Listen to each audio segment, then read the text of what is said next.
Yeah, I think so.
What you think about when you're born into a fire? Let them burn it out. Sell them to the richest buyer. They wanna let the world decay. They tell us lies and fade away, fade away. We feel betrayed. We were raised to lose the race. Wake at the back of the pack, kill it anyway. Listen up now, because we're never dropping out. Beat the odds, beat the big house. The brains are bigger than the doubt. We've been thinking for ourselves, never let the truth fade away. This is bigger than ourselves, we won't let the world burn away, burn away. We feel betrayed. We were raised to lose the race. Wake at the back of the pack, kill it anyway. To blame, haters face the world's mistakes. Wake at the back of the pack, kill it anyway.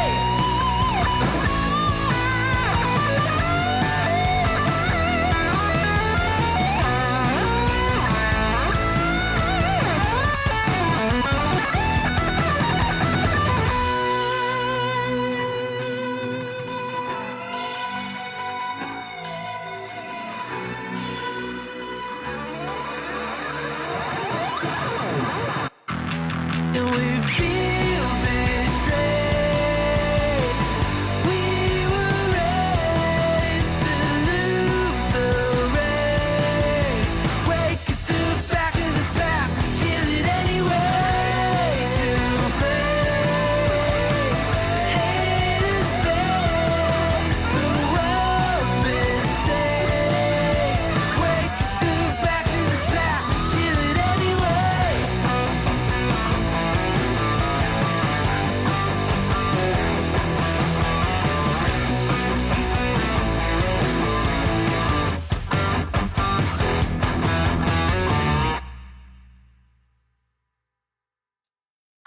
Oh shit, I forgot to stop the music.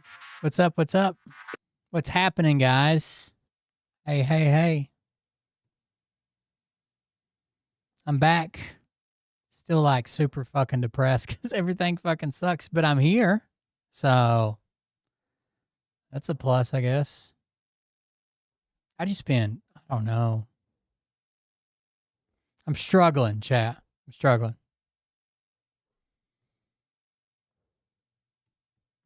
Let's see what we can do with Facebook. Give me just a minute.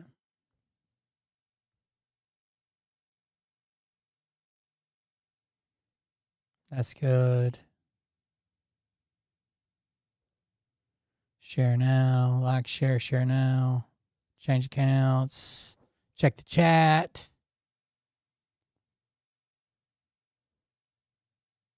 How you think about being a prosecutor? Need your prosecution bow, you think? Roll an intro. Hey Daddies, it's me, the Linda Binda from TikTok. I wanted to make this video because I wanted to thank you for watching Cold Beer Confessionals with Will Bird. I think that's just incredible. I've watched a few episodes and I'm just like very intrigued. But you know what I'm most intrigued in is Big Daddy's meat stick. I heard that it's very thick, like a good old German sausage. You know, Linda and her coochie loves that. Oh, never mind. Let's not go there. Anyways, I hope you have a good show and enjoy it as you can. There's a lot of weird things that go on, especially when it comes from the realm of Linda Bindaland. So, enjoy the show. Thanks for watching. Peace out. Welcome everybody. I am Will Bird, and this is the Cold Beer Confessional. Thank you for joining us. I was going to get on a little bit. We're earlier than normal, so that's good. I was going to be on about before 10, but something popped up. A moving truck backed into my dumpster. It's been an ordeal here tonight. Thank you guys for joining us. Thank you for being here. I'm Will Bird. This is Cold Beer Confessional. If you want to support the show, we would greatly appreciate it. This is my only source of income. Well, my disability and this. I don't have a job right now. So if you want to support the show, that's great. If you can, do that at buymeacoffee.com/coldbeer. That's how we pay the bills, keep the show going. If you can't, I understand. Maybe next time. Anyways, we got a couple things to cover. One is just this. There's a new bounty influence. Remember how we talked about how the streamers were going viral and we were talking about how much money they were spending on clips? The reason you scroll through an algorithm and like Clav there, you might see in a day, you might see 200 clips of Clav and you're like, who the fuck watches this guy so much that they're clipping like everything and the same people are clipping the same things and they know what to put and the captions are similar and everybody seems to be, that's because there's these bounty Discord servers that they use for clip farming to make it as a streamer. Basically, if you want to blow up, if you've got a little bit of talent and some money and you want to be a big streamer or a big influencer or whatever, you go make some type of outrageous content and then they're paying people or management companies are paying people or Discord servers are paying people or whoever, the streamer themselves sometimes, are paying people to clip and push it. And the algorithm doesn't know any different. All they know is like, hey, it looks like there was a live stream 2 days ago, and now 10,000 people have shared the same clips, and they're getting paid on views, especially like if you have one pop off like over 1 million views for the right clip with the right title and the right links, you're getting paid bounties. Well, these bounties are turning into more than just that. The title of this video says IRL streamers. I swear, I sound like I'm losing my voice. IRL streamers are getting paid to set cars on fire. That's not even some of the craziest shit. They're paying people to tattoo shit on their head. Just watch. A Black Mirror episode was just brought to life after they introduced bounty features on a streaming website that has users setting things on fire and tattooing their foreheads for money. I mean, as if Pump Fun couldn't get even more dystopian, and then they just do this. I mean, at this point, it seems like they've dethroned Kick for being the most concerning IRL streaming website. But, I mean, regardless, you know, promoting crypto and tying meme coins into live streaming, that was already kind of a gray area, at least as far as ethics. But now, the site itself launched a feature called Pump Fun Go, and that's encouraging people to try to bribe others to do anything for money. I mean, what could go wrong?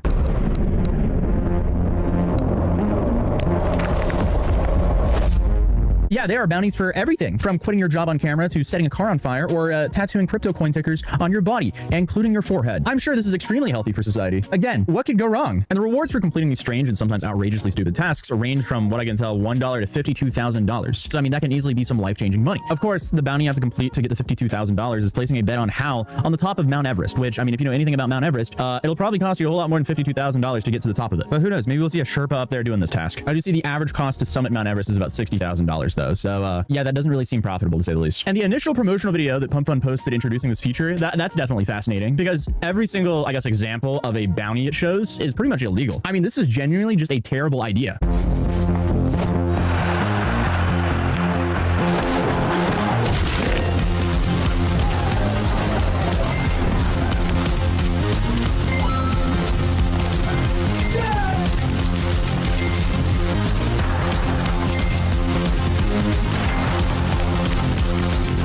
So Obviously, that video is AI, but encouraging people to fight each other with baseball bats and or tag the pyramids with an epic troll face, that seems like something that could only really go terribly. I mean, isn't this in theory inciting violence or promoting crimes? And does the UFC have anything to say about their logo and branding being used to promote a tung sahur fight to the death for a chance of $150? I can't believe that's a sentence I just said in my life. But hey, while things haven't gotten to that point yet, the amount of crypto forehead tattoos and just bounty tattoos in general. Well, I don't have money to pay. I mean, you're more than welcome to. I give full express verbal commitment that you can put CBC on your forehead if that's what you're into, but I can't afford to pay anything. I'm broke. Is astonishing. And hey, while getting a tattoo is a challenge, that's definitely nothing new, but I guess what Pump Fund Go is doing is definitely a far cry from FaZe Bangs, getting an easy coverable Rubet tattoo for $100,000 to gamble away on Mexico. Yeah, that's also something that happened. But hey, on Pump Fund, some of these guys are just tattooing tickers across their foreheads for around $10,000 max. And I mean, hey, don't get me wrong, that's still a lot of money, but is it really worth living with an impossible to hide tattoo that you have to fork out something like probably half of it and a whole bunch of hours just to remove? It might be short-sighted. But hey, while some people are getting paid out for these permanent decisions, others are now stuck with an embarrassing tattoo and absolutely nothing. Take Arivu, for example, who went extremely viral after tattooing. This guy, there was a catch. Ayesha, who had promised a reward, had misspelled bounty work as bounty work in the task description. Arivu followed the directions diligently. He even brought in the piece of paper. It said what it was supposed to say, getting the misspelled ticker tattooed and posting the results to X. Arivu's account has since been suspended, though the video of the process is still available. But Ayesha refused to pay him because he misspelled the word that he wanted to use, bounty work. He misspelled it as bounty work. And then this guy just followed his instructions. Like the original poster misspelled it. This guy copied it perfectly. And they refused to pay him. Bounty work on his forehead, and then finding out that he wouldn't be getting anything due to a typo. So the bounty's creator misspelled his own ticker in the challenge, and somehow Arivu is at fault here for tattooing the wrong name. See, it says bounty work. There's no N in there. Add Arivu. He's got the date and time. He copied. This guy probably doesn't even fucking speak English. You know what I mean? He brought in a sheet of paper and showed him the screen and said, I need this tattooed on my forehead. He does it exactly how it's spelled, and then he refused to pay out on it. I don't know, maybe learn how to spell your own brand before you ask someone to tattoo it on their... I think it could have been more viral and maybe even got more of a kick for you if you just went ahead and been like, you know what, fuck it. You misspelled it, I don't care. I misspelled it, I don't care. Pay anyways. But he didn't. Luckily, they did get this guy some money by setting up an alternate meme coin and blah, blah, blah, whatever. But still. Forehead? How is he at fault here? But luckily for him, the viral misspelling led to a creation of a coin with the misspelled bounty work name, with I guess all the profits and fees going to Arivu. And it said that he gained something like 40,000. The creator of bounty work was routing 100% of the rewards to Arivu, who he ended up getting 42,000 instead of 2,500. But still, that the original guy did not want to pay $1,000 from this, which obviously is a huge jump from the $2,500 that he thought he was going to initially receive. So, I mean, he didn't do it for nothing, thankfully, but I wouldn't use this as like a positive example because, I mean, at the end of the day, this is messed up. Because you might be asking yourself, okay, who would do that for the chance of $2,500? I mean, it's not like he had any idea he was going to get $40,000, but if you're someone from a poorer country who is struggling, a couple $1,000s can very easily be life-changing money for you, especially if you consider, I guess, how much it might convert to in local currency. And these bounty creators, they absolutely know that. So many people post their stories about hardships alongside a proof of them completing bounties. For example, I'm struggling due to medical bills. I hope this still counts. It's honestly just depressing. Oh, by the way, my area, if you're from the Tri-Cities, I know there's at least a couple people that are on here sometimes that are. Our area is in full-blown fucking anarchy because our local soda introduced, like our local made in East Tennessee, only made here soda. I know other places have them. Ours is called Dr. Enough, E-N-U-F, enough. Released the grape flavor. To the point to where they were fighting people and had to call out police and fucking riot gear at a wholesale distributor. People showed up at this Tri-Cities wholesale beverage. They had to declare the parking lot an emergency because no one could get in or out. There's so many cars and people. When they went inside, they had no limits on how much you could buy. So people had been waiting for like hours and hours and hours to buy this fucking purple drink. And the first couple people, the first 10 people just bought everything, right? Because they know they're going to resell it. It's not like you're going to lose money on it. So they just said, we'll take it all. And then the other several hundred people that were waiting were like, fuck that. So they started fighting each other. Dr. Enough, Tri-Cities Bottling, I think that's what it's called. Anyways, the bottling plant had to go to the news and make an official announcement that you can't show up at the factory and buy it off the factory line. That's not how it works. Like, yeah, we make it and we put it in trucks, but then it goes to distributor. Like, we can't sell it to you at the factory. Stop coming here.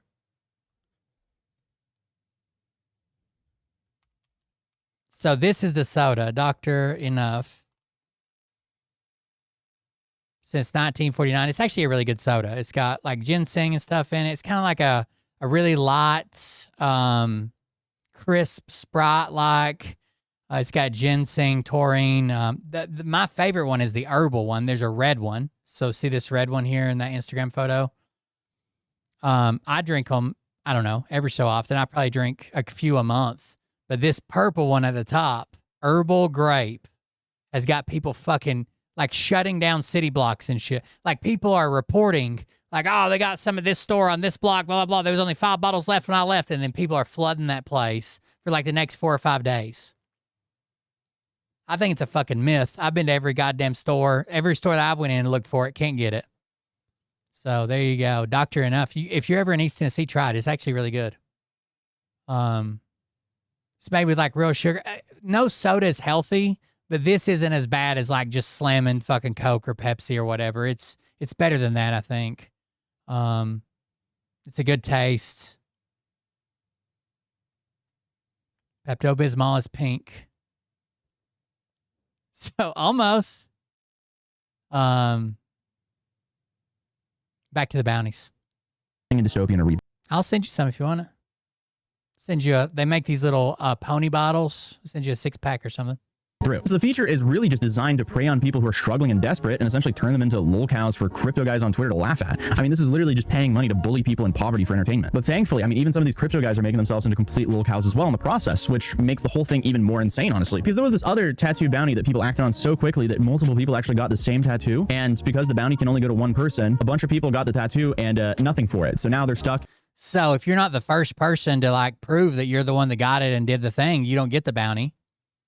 So let's say 5 people did it, only one person got fucking paid. With a tattoo they probably didn't want. And that's there permanently. They will be permanently reminded that they just got a tattoo a little bit too late and they couldn't collect the bounty in time. Unfortunately. Okay. Why would you ever want to put yourself in that position? I mean, clearly they need the money, which is why I hate everything about this feature. But I guess the winner of the said Solana tattoo bounty had plans of covering it up, but others might not be so lucky to be, I guess, dating a tattoo artist or something like that. Or if they've picked a placement that can't really be removed or covered up as easily. Because again, to remove a tattoo, obviously depending a little bit on the tattoo. Yeah, shoot me a message, Dr. J. We'll figure it out. That's a lot of hours. And even though he won, Jordan says he immediately felt guilty and has already been turned off to the whole thing because of how toxic it all is. And I guess that's easy to say after you've won. I mean, I bet he would even feel worse if it was one of the people who got a tattoo and didn't get anything. But other bounties that are said to have existed were things like $50,000 for anyone who could skydive into an ongoing World Cup match and invade the pitch for 30 seconds. Again, that is absolutely not worth it whatsoever. What are you even on about? That bounty was apparently removed, but others that offer money in return for streaking or throwing an adult toy onto a WNBA court, those still exist apparently. And of course, there are some wholesome bounties like feeding people in need or planting a tree in your community. But of course, those pay out. Dude, I saw a video of a security guy that worked at a like a coliseum, like a sports complex or whatever, and he said by far the biggest thing that people are trying to smuggle in are fucking dildos into the WNBA. Like, what the fuck? You just literally just go to throw a dildo on the floor? Peanuts in comparison to the humiliation rituals that people want to laugh at online. And obviously, this site has received so much backlash from so many people, but they don't care. They're making money. They're just going to keep on going as long as they make money. So the real question is, how close to Red Room or Squid Games do we actually get? I don't know. Apparently, we're entering Black Mirror territory, that's for sure. This is extraordinarily dystopian. Apparently, someone posted a for $600,000. So yeah, this is definitely it's cooked. This is really, really bad. I feel like that meme of like, oh, what's that? Man-made horrors beyond my... This is what we're devolving into. Everybody's going to have to be an influencer, and the only way you can get paid is when the wealthy tell us to dance like puppets. You'll get these... There was a movie a while back, and it was basically like a Dare app. And you would get like this, you'd enter this competition, they'd be like, oh, I'll send you $100, go here. And you go there and they'd say, hook up with him. And then they'd hop on a motorcycle and then they're like, rob the store. You know, do you guys remember that movie? You know what I'm talking about? It was a male and a female lead and they got paired together and they were doing like, at first it was just like running around, going fast on a motorcycle. Then they had them like robbing shit. Can't remember what it's called.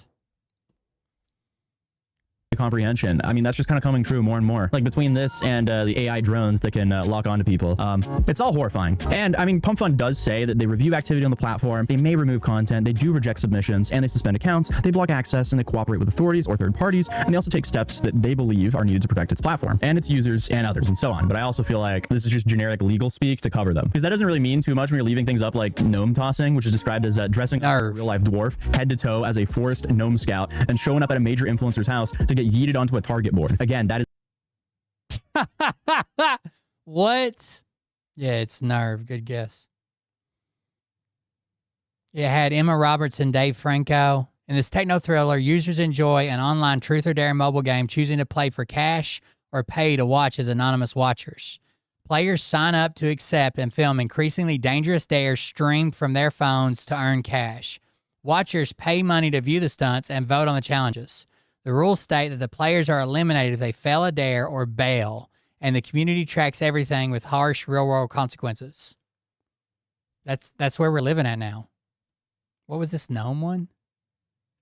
Dwarf must be in full costume, hat, tunic, boots, no half measures, must be thrown, target board must be visible and mounted. Others and so on. But I also feel like this is just generic legal speak to cover them, because that doesn't really mean too much when you're leaving things up like gnome tossing, which is described as dressing up like a real-life dwarf head to toe as a forest gnome scout and showing up at a major influencer's house to get yeeted onto a target board. Again, that is a sentence I just read and heard today. Cool. And if you guys have watched Black Mirror, you'll definitely know why this is being compared so much to it, especially the first episode in season 7, because in this episode, the main character is forced to resort to kind of a similar site, literally named Dumb Dummies, to make money to keep his wife alive. And here, streamers complete tasks like drinking their own urine, sticking their tongue into mousetraps, and pulling out their own teeth at the request of viewers who are willing to pay to see for it. It should be horrifying, and yet it seems to have just inspired this. And what's crazy is there's a whole different site that's upset at Pump Fun for stealing their concept. He copied my whole flow, word for word, bar for bar. So it's not even original, apparently. But hey, I mean, I wish I had a positive ending for this video or some sort of resolution, but as long as there's financial incentives, stuff like this. I thought it was an alright movie. I don't really remember it that much. I've seen in a minute. So that was that. I guess I remembered it enough to be like, oh, it's like this. That was the video. Thank you guys for subscribing. If you're new here, feel free to subscribe, drop a like if you enjoyed the video, and I'll see you guys in tomorrow's video. Peace. Hopefully, I won't be as sick anymore soon. I've been sick for like days now. I want to be not sick. That's my goal. Hell yeah. Set cars on fire, get shit tattooed on your head. Let's get it. That's the world we live in now. We'll follow that up with some good old smart Americans. Oh, I saw the famous election denier Mike Pillow denied the election. That caught me off guard, dude. I expected he would concede before the election, honestly. I figured he'd come out and be like, elections are fair, secure, and that's the way they've always been in America. And I know I'm going to lose, so I would go ahead and like to announce congratulations to my opponent. But weird. Never would have guessed that. So I believe the Second Amendment, of course, was the Second Amendment of the Bill of Rights in the Constitution. And at that point, 1776, it was the British. They were the enemies, and there was a king, monarch. The monarch. Do you think we should have a king here in the United States of America? I don't think anywhere should have a king, in my personal opinion. The Constitution is important to you? Yes, if it's handled accordingly. And would you like to see Trump run for president in 2028? Yes, I would actually. What does it say? Hell yeah. Nice. Hell yeah. So no kings, no dictators, nothing like that, right? And we should stick to the Constitution. It's important to you, right? Yes, absolutely. The most important document in the world. Would you like to see Trump run in 2028? Yeah. Yeah, honestly, I don't even think he has to run. Just let him chill in there. Let him live under the ballroom. I think that's what he's doing. He's making his troll lounge. ICE? Yeah. You seriously don't know what that means? What does it mean? It means we kick illegals out. And what are your thoughts on ICE? That they ICE? You don't know what that means? Yeah, what's the acronym? We kick illegals out. I love Tesla. should get the rest of them out. And the shooting in Maine, what were your thoughts on the shooting of ICE? There's been a few, yeah. Renee Good was shot and killed in Minnesota. Alex Preddy shot and killed in Minnesota. But this was a person who has been living in the United States for quite some time. He was not the person who was supposed to be targeted, and he ended up getting shot and killed by ICE. Okay, well, it's kind of like a war that we have going on right now, and ICE is our troops here in the U.S., so there's casualties in wars all the time. So if things happen, then they happen, and we try to make them not happen, and we should just, you know, support their family and whoever needs to be supported that lose people in this war that we're fighting right now. And how is it a war? How is it a war? It's us against communism and Arabs and taking over this fucking country. Are you kidding? Us against communism and Arabs and the people fucking taking over this country. Against communism and what? The Arabs. They're trying to win all of our lives. They're trying to take over Michigan. That Syed, motherfucker, no. It's too much. And who? Have you seen the commercial Al Saeed did with his grandparents? It was actually really good because it looks like a Republican commercial. It shows it's like this really grainy footage and this really ominous music, and it's this old lady, and she's like, "Where did this Al Saeed even come from?" And then it like zooms out, clears up, and he's like, "From us. We're his grandparents, and we helped raise him." Like it's really good commercial. Who would you like to see deported? Anybody who does not have a citizenship. If you have not come here legally, you need to get the fuck out. And how will that change the country? How will that change the country? We won't have so many illegals making voting for the people that are trying to ruin this country. We'll have more American voting and see what the American people think. And do you think there's a lot of illegal immigrants who are voting, people who are undocumented voting? If they they could get orders of magnitude more votes if they would talk to people and activate the people that are registered that don't vote, rather than worried about, a handful of potentially fraudulent votes that may get through every year but never change the outcome of the election. You know what I'm saying? Like we're talking about 0.0000001% of the total count or some shit. It never changes the outcome. We always investigate it. We always try to prosecute it. We always do what we're supposed to. Right? It always gets caught. That's how we know about it. Even the Heritage Foundation couldn't prove this systemic, widespread, any type of anything, right? And a lot of times it's fucking Republicans voting for their dead parents. But anyways, think about all the people that just don't show up to vote. Oh yeah. Yeah. Oh yeah. Why do you think that? Why do I think that? Because that's what the evidence shows. What evidence? All the evidence that's been put forward. There was, after the election, there was videos of people stuffing ballots with shit that shouldn't be there. There's been all kinds of statistics and whatnot showing all of the corruption. How would you rate the job that Donald Trump's done thus far in his second term? I think he's done fabulous, and I think it's a third term, by the way. He's awakening the country that has not been aware of the corrupt swamp and what they've been doing, the criminal corrupt, the D's, the Democrats. And you said third term. Do you think he served a second term already? I think he had. Oh, here we go. While Biden was in office, I think. Hell yeah. He had control of the military. So he was in control while. Is that Kim Kukic? How would you rate the job that Donald Trump's done thus far in his second term? I think he's done fabulous, and I think it's a third term, by the way. He's awakening the country that has not been aware of the corrupt swamp and what they've been doing, the criminal corrupt, the D's, the Democrats. And you said third term. Do you think he served a second term already? I think he had full control while Biden was in office. I think President Trump, he had control of the military. He's a wartime president, if I'm not mistaken. President Trump was in charge from 2021 to Derek Johnson follower. He had control of the military. Oh, you just said that too, Cack Raptor. While he had to let Biden cheat. I know there's a delay, so it looks like I just read your comment. We literally said that at the exact same time. While I was saying it, I saw your comment pop up. That's funny. I mean, he knew it was going to happen, so he let him in. And Obama ran this place from the basement, we know. But Trump had control. Wait, who was running it? If you're saying so, here's what happened. Trump was a wartime president running the wartime activities as president on the military side. Biden didn't win the election, but he was installed after he lost it. According to these people, it's not me, YouTube.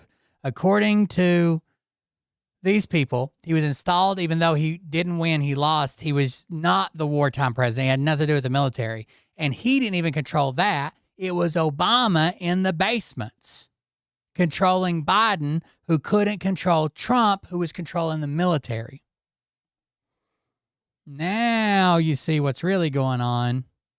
saying Trump was in charge, but Obama was running it? The military. Okay. So when Trump says he lost in 2020, but he was in charge of the military, how does that all work out? Well, he didn't lose. We know it was stolen from him. But and so Biden got in. Obama ran Biden with the auto pen also, and then President Trump still had control of the military. So there wasn't much Biden or Obama was going to be able to do militarily, except open them gates. And so Trump was in charge of the military for the last 8 years? I believe so. Yes. And what does that mean? It means that how do I say it? Biden, we had to let Biden go ahead and open the gates, and the flood came in. He had to destroy everything in front of everybody so that Trump was able to go ahead and fix it when he got back. God, I'm not sure if I'm getting confused in my own head here. Okay. You were saying there are special glasses to read the Constitution?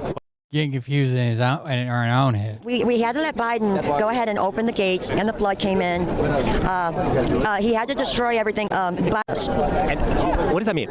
Gates. And so Biden or Obama was going to be able to do militarily, except open the gates. and so Trump was in charge of the military for the last 8 years. I believe so, yes. And what does that mean?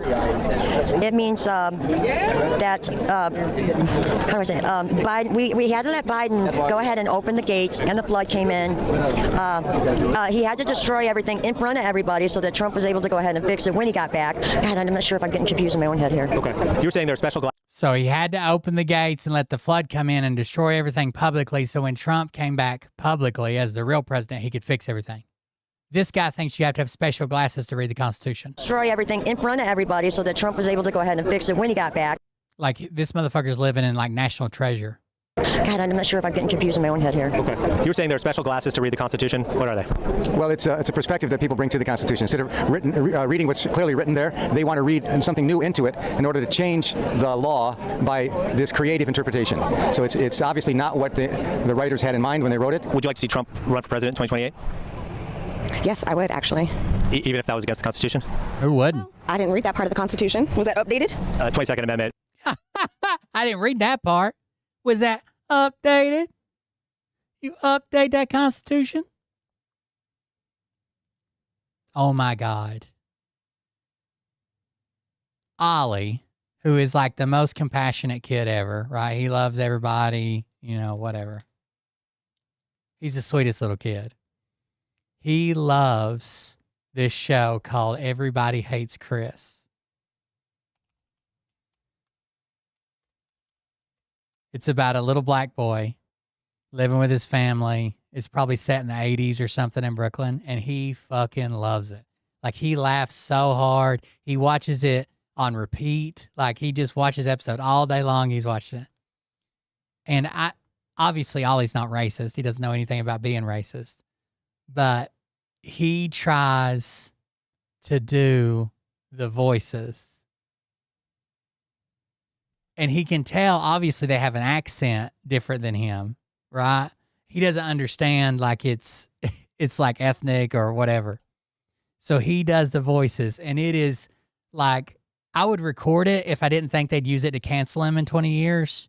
It is the funniest thing, and it's just pure joy from him. He thinks he sounds just like the characters, and he thinks it's so fucking funny. He's like, the other day he came in there and he said, "Did you hear what they said?" And I said, "What?" He said, "That's like $2 worth of candy right there in the trash." And I was like, "Where did you learn that accent?" And he's like, "That's how they talk." And I was like, "Yeah, that's how they talk, buddy. That is, you're right." But he has no idea. He's the sweetest fucking kid. Yeah. Yeah. Okay. Mm-hmm. Yeah. We'll see, because if you go over the voting and it was done fairly and thoroughly, then that would make a difference, I guess. You think the Constitution is as written, and we can't like put where we are now, that point of view on things? It's a living document. It's meant to be read plainly, and if it needs to be changed, then it can be written in such a way to make these changes. And so the Second Amendment, when it was written, everyone just had muskets, bayonets. That was cannons. That was it as far as like warfare, and guns. Weapons. Yeah. Should that? While we're on the Second Amendment, big update tonight. So basically, if you haven't been keeping up with the NFA, National Firearms Act, through a lot of different legal strategy, the NFA has been stripped of a lot of its teeth, including the National Firearms Act established the $200 fee to transfer or make certain firearms, like suppressors, okay?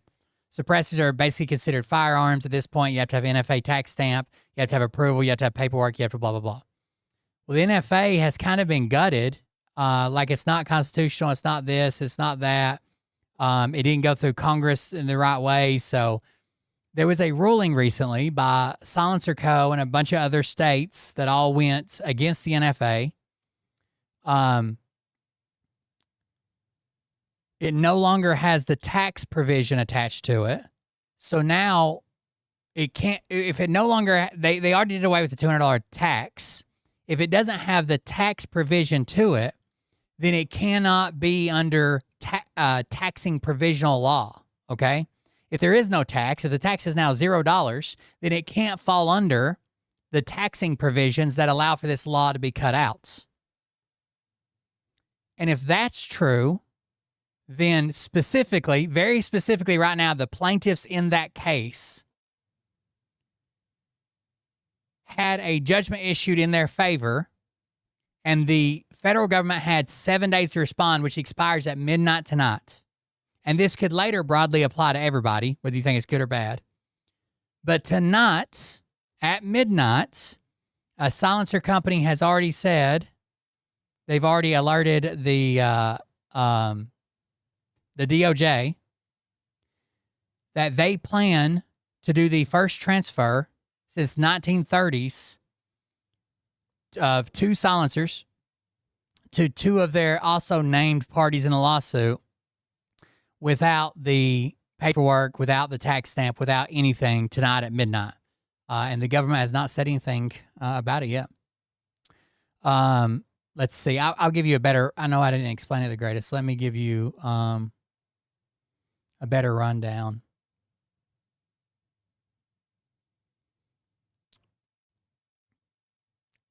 Gun Owners of America has put out the Department of Justice and the ATF on the clock in a dated letter. Dated August 12th, 2026, GOA notified Attorney General Todd Blanche, ATF Director Robert Cicada, that at midnight, a federal licensed dealer in Texas will transfer 2 firearm silencers to 2 named customers without filing a Form 4, without seeking ATF approval, and without entering either silencer into the National Firearms Registration and Transfer Record. This letter is the Gun Owners of America letterhead, was posted publicly by GOA and is signed by Brandon Herrera, Wes Vertel, and Silencer Shop CEO Dave Matheny, with signature timestamps from the night of August 11th. Here's what it rests on. On August 5th, Judge James Wesley Hendricks of the U.S. District Court for the Northern District of Texas entered a permanent injunction in Silencer Shop Foundation versus the BATFE. GOA quotes the court finding that the challenged NFA provisions rise and fall on the taxing power. If there's no tax, there's no power. And we already did away with the tax, so there is no power. And that because Congress invoked the taxing clause rather than its power to regulate interstate commerce, those provisions exceed Congress's enumerated powers. The argument behind that is simple enough to explain at the gun counter. The National Firearms Act of 1934 was sold to Congress as a revenue measure, a tax on making or transferring certain firearms, and the registration paperwork existed to collect that tax. In the One Big Beautiful Bill Act of 2025, Congress zeroed out the making of transfer taxes on silencers, short-barreled rifles, and any other weapon. Oh, thank you very much, Jennifer Winkler. With 10 6-packs. Thank you very much. I appreciate that. $50 into the pot. That'd go a long way. Appreciate it. In the One Big Beautiful Bill Act of 2025, Congress zeroed out the making and transfer taxes on silencers. So there's no tax. Short-barreled rifles and other weapons, then left every page of the paperwork in place. The plaintiffs argued that a tax raising no revenue is not a tax, and that nothing was left to hold the paperwork up. So what they're saying now is you used to have to send off paperwork and pay a $200 tax stamp and get approved by the ATF to own a suppressor, okay? And that was all held up because they voted on it as a taxing measure. We'll use this with our powers to tax the people, and the reason the paperwork exists, they're saying, no, it's not paperwork who can have it, who can't have it. It's paperwork to prove that you paid the tax, because that's what our power is, okay? We didn't pass a gun law. We passed a tax law, which we're allowed to do. And we need to know that you paid the tax or you go to jail. So the only way to do that is with this paperwork where you submit the serial number and blah, blah, blah, and fingerprints and whatever. Now that there's no tax, the argument is now it's no longer a tax. There is no tax to collect. There should be no paperwork.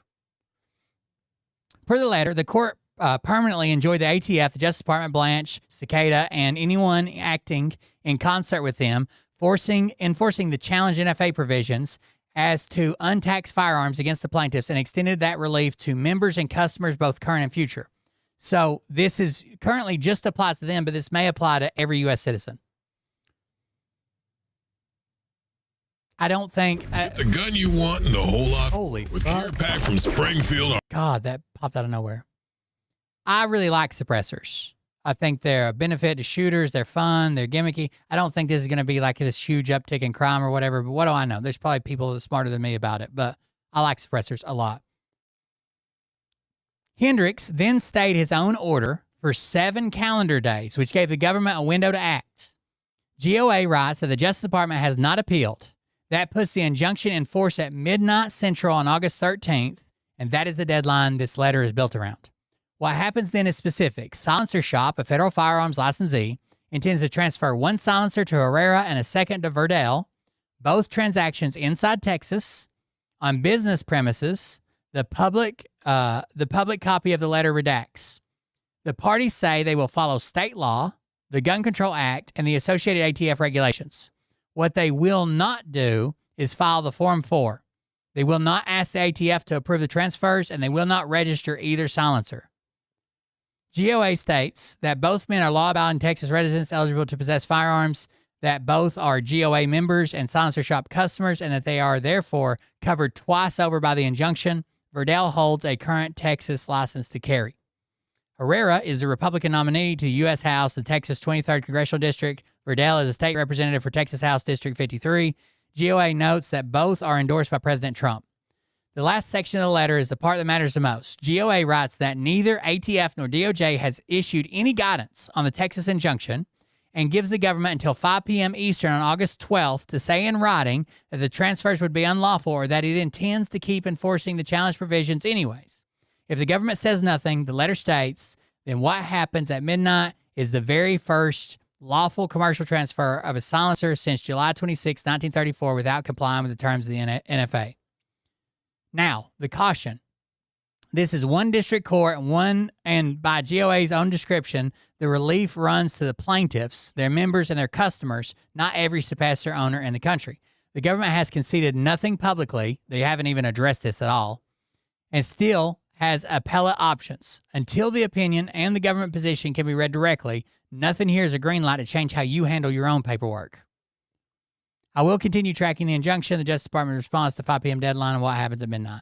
So far, they pretended like this doesn't happen, but this is big gun news right now. I know a lot of y'all probably not into the gun world like I am, but I think silencers is really cool. I think if hypothetically I were to go out and build my own silencers, that would be really cool. But we need the government to respond. Honestly, Trump is not as pro-gun as he claims to be. I don't know if you remember him saying, round up the guns and then figure out if they're guilty or not or whatever. I honestly expected him to at least stand up something, address it or something. But this is kind of like I wouldn't say it's an act of civil disobedience. They got a ruling in their favor and they're trying to push it to the max to see what the government's going to do. So I will be keeping up with that. All right, back to this guy. Read plainly, and if it needs to be changed, then it can be written in such a way to make these changes. So the Second Amendment, when it was written, everyone just had muskets, bayonets. That was cannons. That was it as far as like warfare. Right. And guns. Should weapons? Yeah. Should the Second Amendment only protect people having muskets and cannons? It doesn't say muskets. It says arms. Right. And so arms are weapons. So. But what they wrote then was that's what weapons meant. Then arms meant. The other ones didn't exist yet. Well, it doesn't matter what it is. As the arms change, you need to arm yourself with what's available. You think they imagined autonomous drone swarms? Yeah, to say we'll freeze it in time like that, then what do we have to do? Freeze everything into Victorian English? I love the Second Amendment. I love guns. I love shooting. I love carrying. I love everything about guns, okay? You can't tell me that they knew that a man could fucking flip a switch on his computer and somewhere else 300 fucking drones would work together to blow apart a fucking target and hunt it down across the field. You know what I mean? There has to be something here. Everyone has to speak that. Like, no, things change, but... when the insurrection occurred, that was when Trump became wartime president, would put him in charge of the military when the insurrection happened. And it wasn't an insurrection. He was still president for 14 days after that, too, so... On Biden, was it? I'm trying to remember. The insurrection was a bunch of Trump supporters were storming the Capitol. Was it? Or was it a lot of Antifa people dressed up? I think it was mostly supporters. I don't agree. Well, wait, so explain to me what was happening at the insurrection then if it was Antifa. The Antifa dressed up like Trump supporters, stormed the Capitol, interrupted the certification of the presidential election where Joe Biden won. He would have been put into office then, certified that election. You would assume that Antifa wanted Joe Biden to be president, so why would they do that? Well, they had an insurrection against the sitting president. They had to get it certified when the 2020 election said that Biden won somehow overnight. So the signing of to sign off President Trump is not the president. She's so much like Kim Kukich. Even a weird lisp thing, like 2020 Joe That's Biden. wild. When they had to certify that, they blocked it all. That's when they had the insurrection, and there was no time to sign this certification. Where do you get your news? I listen to Matt Morse every day. I listen to X22. Those are my two favorites. Oh my God. I listen to Bongino, of course. I've talked to Dan. My husband's Dan. Sorry. So we're here with Bill Bain. You are running for the 27th State Senate District. She listens to X22. What are your thoughts on the country right now? My thoughts on the country is that we got a lot of turbulent times, but I think we have good leadership in Washington. Donald Trump spoke in a speech to the nation about passing the SAVE Act, one, and then also talking about how the 2020 election was stolen and releasing documents. But none of the documents proved that the 2020 election was stolen. Why do you think that is? I don't think that we were expecting it, so I don't think we were prepared and monitored it like we should have. I don't think anybody saw that coming. But why do you think Trump's own Attorney General found no evidence of widespread voter fraud back in 2020, in 2021, early 2021? Because I don't think everything was documented the way that it should have been to show it. Because we just weren't looking. We just kind of took everything how it's been for I haven't heard of X22 in fucking forever, dude. a million years and weren't expecting people to go behind the backs, and we expected it to just be Americans voting, so there was... And how would you make America great again? How would I make America great again? Keep Trump president forever. Or then we can put Vance, I mean, anybody who's going to keep doing what we're doing right now. And when did you become a Trump supporter? From day one. Day one? Day one. What did he say that you... Birth. We're like, that is the thing that speaks to me. Get the illegals out. Yeah? Do you blame undocumented? The day I was delivered, I came out the vaginal cavity, poked my little head out, saw a brown doctor, went back in, waited for the white shift to come out. People for a lack of jobs? Yes. Yeah? Yes. In what field? All of them. All fields? All fields. Okay. All fields. Did it affect you personally? No, not me personally. Where it comes to jobs, no. What does that mean? Well, What jobs did it affect? All fields, every job, everybody was affected. Did it affect you? Nope, not me. Yeah. Do you blame undocumented people for a lack of jobs? Yes. Yeah. Yes. In what field? All of them. All fields? All fields. All fields. Did it affect you personally? No, not me personally. Nope, not me. No, it affected everybody else, though. Where it comes to jobs, no. Barely. What does that mean? well, the hat is MAGA. It's for the Doge hat, and that's a very successful thing that He couldn't remember what hat he was wearing. Reminds me of my dad. I'd be like, what's that hat mean? He'd have to take it off and look at it. President Trump has done, in my estimation. Anyway. And what was the most successful thing that Doge did? Well, I think the discovery of the fraud and reporting on the fraud, and look where it's led to. You know, there's a lot of money, billions of dollars, that I think we can realize and claw back, hopefully. Are you worried about the high gas prices?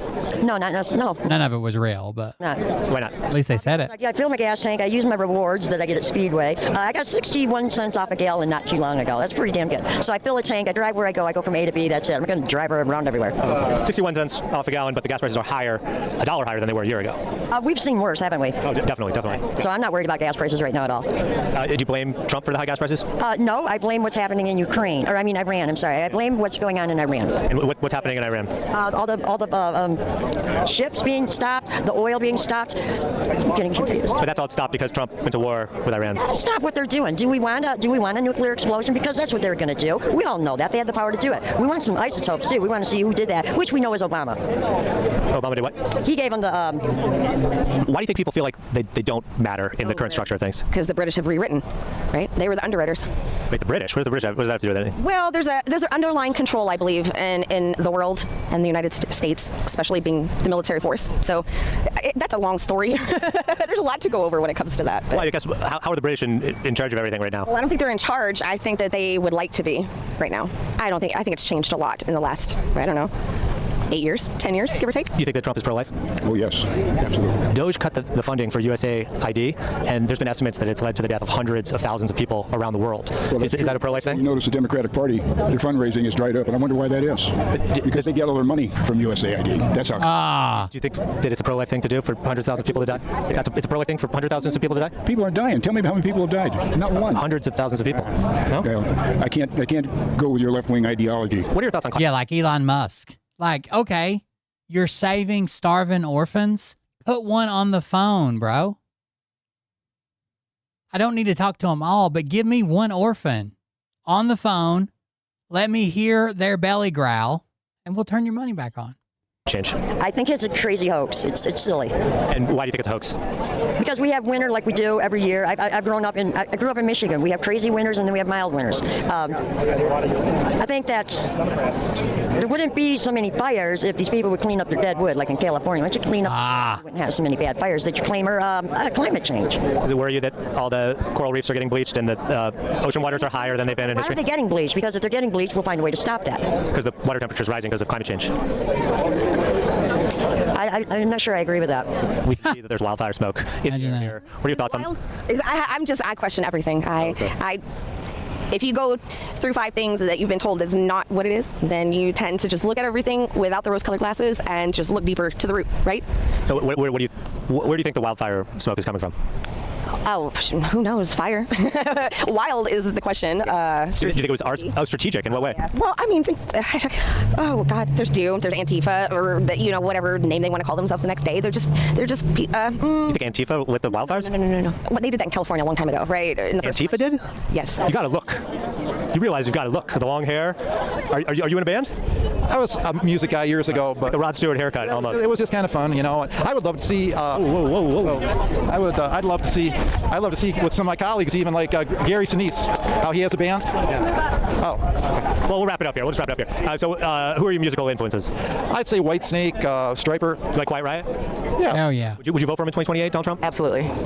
Even if it was against the Constitution? To save this country, yes. To save the country from something, communism, we should go against the Constitution. Only if that is our last straw in the war. You keep saying war. Where's the war? Yeah. It's us against them. Who's them? The Democrats. What is that? Was there an actual war? Like Democrats, Republicans are neighbors. Yeah. Do you remember the Civil War? I feel that coming if shit doesn't change. If people don't start waking up and seeing what everybody's trying to do and changing this country and making it communist and all that shit, if people don't wake up and see what's happening, it's going to be an actual war. An actual civil war again? That's what I see happening if people don't get their shit together. Would you fight in it? I'm not going to turn communist and have to wear a burqa and all that bullshit, so yeah. Do you think that's actually happening? I think communist burqas. I think it's what they want, yes. Makes sense. Well, you're honestly that it's from humans doing climate change because of what? Greenhouse gas emissions. Because of our factories. Like part of it, yes. All right, so does that sound right? Well, then if we can, there's got to be a way to bring that down. Then we have these brilliant engineers that can find a way. So we should find a solution, right? Yeah, we could have giant filters placed everywhere that suck it all up. Or use different forms of energy, like not as polluting forms of energy. We're going to need our oil. We're going to need our gasoline. You're not going to stop humans from doing that. We want to drive our cars. There could be electric cars. Can't stop me. Solar power. Yeah. Okay. So, shall they have their choice? Sure, but maybe we should do something that's all together as humans and collectively. All right. Yeah, we could all work together. Do you have every nation and country agreeing with that? Is everyone on board with that? No, that's the dream, though, isn't it? Okay. Well, who's hopefully. The United States of America right now. I don't agree, but I'm not sure why. You don't believe me? Correct. I don't agree, but I don't know why. People want to know more about your campaign. Where can they go? They can go to www.billbain.com. Is there a dot in there? Yes, there is. www.billbain.com.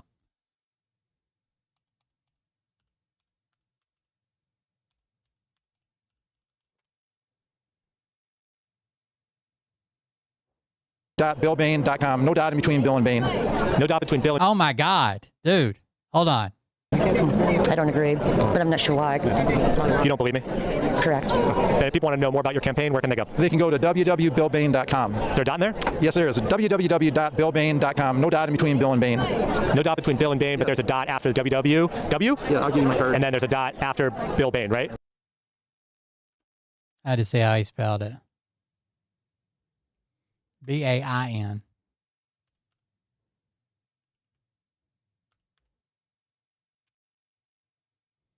There he is. What the worst way to explain that? www.billbain.com. Wait, is there a dot or www.billbain.com? No dot between Bill and Bain. What the fuck, dude? He should have just said billbain.com. BILLBAIN. The People's Senator.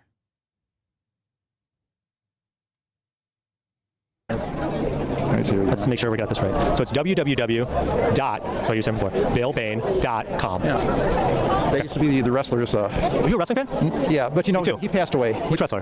Bill Bain? Bill Bain. Oh, you used to be a wrestler? Did Domain? Yes, and then it became available, and just the right timing on that. Nice. What was Bill Bain's finishing move? Do you know? I don't know. Okay. Who's your favorite wrestler of all time? Bill Bain.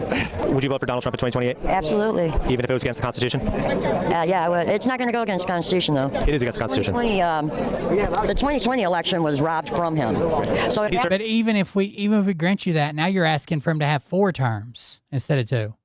now let me. No, please it explain. proves to be that it was a fraudulent election, and he's a fraudulent president, and that Trump should have won. That would have been Trump's second term, but it was stolen. So he's kind of always been working. He worked all his magic through that second term. Now, while Biden was in office, and now he's got his term where he's elected back. He's taking care of business. So he served in 2016, and then he got elected this year. That's 2 terms, right? And that's all you're allowed to do according to the Constitution. No, I think there's loopholes in there that he's going to get another term. There's not, because he won another one. Like her personal argument is, I think there's loopholes. He's going to get another term because he actually already did 3.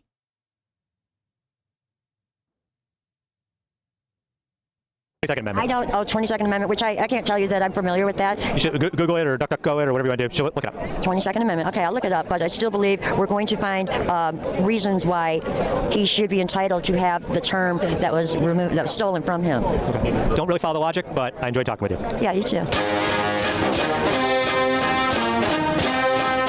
Anybody that you have to curtail your use of Google and say or DuckDuckGo or whatever, they're not worth talking to. Okay. From Donald Trump, our wonderful White House press secretary and one of my most trusted aides, Caroline Leavitt, will be departing her role at the end of the month so she can spend more time with her beautiful young children and family, a decision I totally understand and respect. Caroline will be one of my top outside advisors and an influential voice within the Republican Party as we work to defy history and conclusively win the midterm elections. Caroline has been a real leader in the White House and has done a phenomenal job fighting for justice, liberty, and freedom since 2018, including our historic re-election campaign of 2024. Caroline has been one of the best White House press secretaries in the history of the office. Thank you, Caroline, for a job well done. President DJT.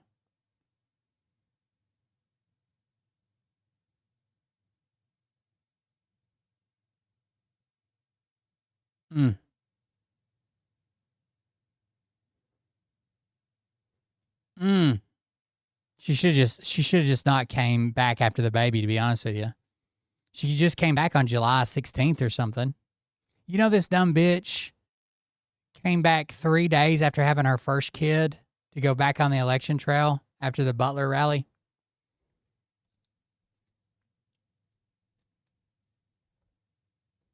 Three days after having her first kid, she came back to the re-election campaign. Insane. See what his issues are. Supporting our workers from the picket line to the state capitol, Bill stands with Michigan's workforce. He will fight to protect jobs and ensure fair treatment for all. Rebuildable infrastructure. Our roads in Michigan need all the help they can get. Bill will work to secure proper funding to fix our roads, bridges, and infrastructure. Government accountability. Bill believes in common sense governance. He will work to cut wasteful spending and ensure that our government is transparent and accountable to the people. Host an event, get involved, support the campaign. He doesn't have a whole lot on here, to be honest with you. UAW Appreciation Picnic, Flint Farmers Market, Standing with Nurses. On September 4th, Bill joins striking nurses at Henry Ford Genesis. He stands with them on the critical issues, nurse-to-patient ratios to ensure patient safety and care, supporting road workers. Bill Bain is not a career politician. He's currently serving his second term as Flushing Township trustee, is a Genesee County Metro Alliance trustee, a former UAW Local 651 executive board officer, a former small business owner, and a published author. He's a community member and a neighbor who believes it's time for Lansing to listen to the people again. With a focus on supporting workers, rebuilding our infrastructure, and ensuring government accountability, Bill is committed to serving every resident of the 27th District. He believes that by working together, we can create a better future for our families and for Michigan. That's what Bill Bain stands for. I don't know what his public is. Hold on. Author Bill Bain. He said he was a wrestler, didn't he?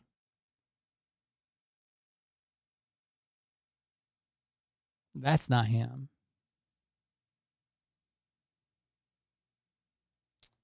Political theology and international order? Surely not. That's not him. That's William Bain. No, this can't be him. Oh, an independent self-published author of fictional titles like Melrose Secret, Twist of Fate, and Paradox, maybe? These are different Bill Bains, dude. Maybe he's published like Derek Johnson is published. Oh, what's this? No. It's the trans people. Louisiana MAGA Man has a date with Chris Hansen. What's that? I guess we have to zoom in.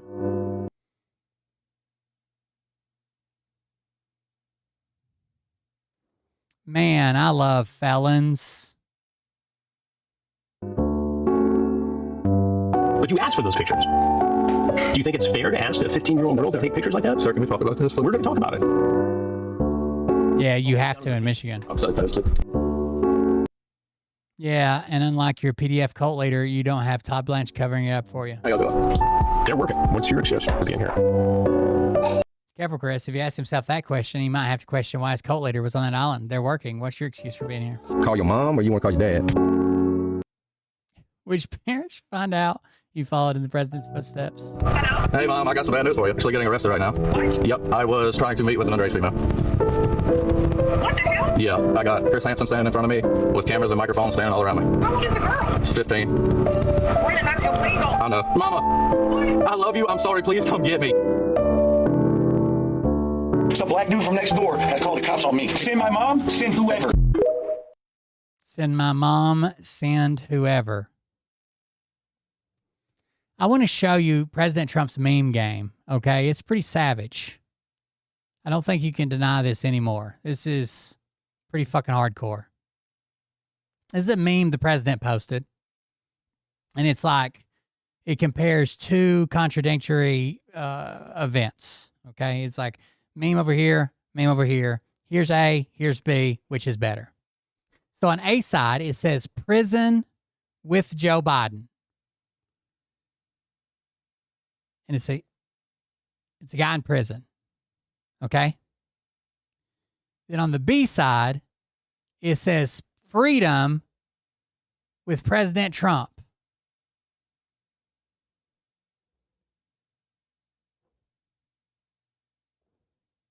That's the whole post. No context, no nothing. The largest amount of spiders.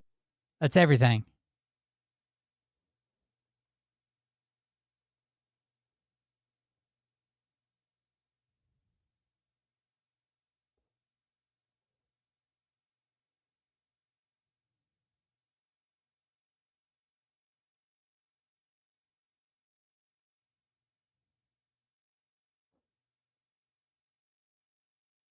The comments are usually just more memes. You know what dead internet theory is? That most people are just engaging with bots and bots are taking over the internet and you don't even know. And you're like usually the only real person in the entire fucking comment section. I think that all of True Social is like that. Just more memes. Just memes on top of memes on top of memes on top of memes on top of memes. That's all it is, ever.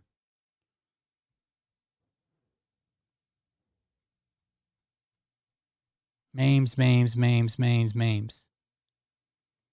All right.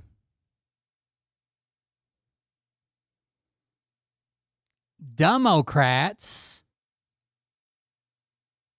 A lot of people don't know there's a B in there.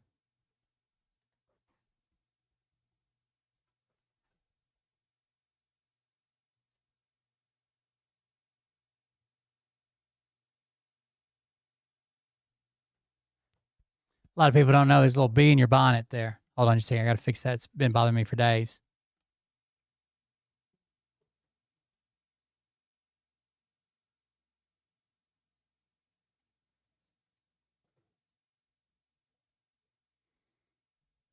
A lot of people don't know that.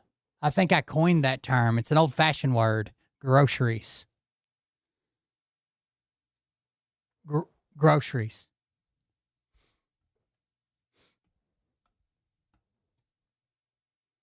Some of the cool kids who we might like to call the coastal elites are out here saying, I don't buy my own groceries.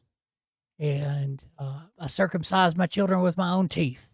But I'm here to tell you, that's my governor. What was that lady's name? The butthole mouth lady.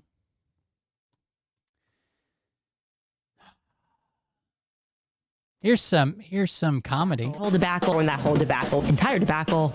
Stop having people scroll through every second of my show trying to find me mispronouncing words, calling out Candace Owens, and waiting for her to make a mistake so they can try to delegitimize every effort that she is making to get to the bottom of this thing. Legitimatize. People were just trying to delegitimize why the crime scene was immediately paved over and the soil was excavated. This caricature of Candace Owens, there has been so much toxicity. All the toxicity. I am saying this in its true denotative meaning. It is a biennial joint military operation. Sex slave was hired by music mogul. The Ukrainians now have yachts. They've got shallots in Switzerland. The IDF even dropped napalm. Candace, have you had a chance to see the Michael biopic yet? I wanted to see the Michael biopic. Wield a cutlass, the machete, with such flourish, like Fruit of the Loom. Apparently there was no cornucopia. I am so very disappointed in Kash Patel, Dan Bongino, and Pam Bondi, who all made these grandiose promises. Many people within the White House believe that it was staged as well because of some other security protocol anomalies that took place that night. And we're going to say we're not going to be isolationists because we're just going, when are we allowed to just be isolationalists? We're going isolationalist. Us having any shred of moral decency and upset about that somehow makes us monstrous. You know, this monstrosity was a part of the monstrosity. The monstrosity, it really wakes you up to the monstrosity. And a CEO and a chairman has to compartmentalize. If you can't compartmentalize, there was a philosophy class called Senior Sam, and he used to come in every day with a debacle. Taylor Swift was somehow involved in this entire debacle. Wait a second. Debacle? You're fucking lying. Kanye West debacle, Christ is King debacle, the Christ is King non-debacle, Jeffrey Epstein, this whole debacle, Epstein debacle, and him wanting to move on from the Epstein debacle, the FISA debacle, Hamptons debacle, whole debacle, and that whole debacle, entire debacle. We knew a kerfluffle happened as this dress kerfluffle causes this whole race kerfluffle, a serious kerfluffle. I did not grow up in a Prince household beyond a couple of his major hits, namely Raspberry Beret, retired Green Beret, to do it again posthumously. Posthumous. What did I say? Posthumously instead of posthumously. And so I'll give you an analogy, or actually an anecdote, not even an anecdote, a little anecdote. Everybody uses the terminology blitzkrieg. Blitz means lightning.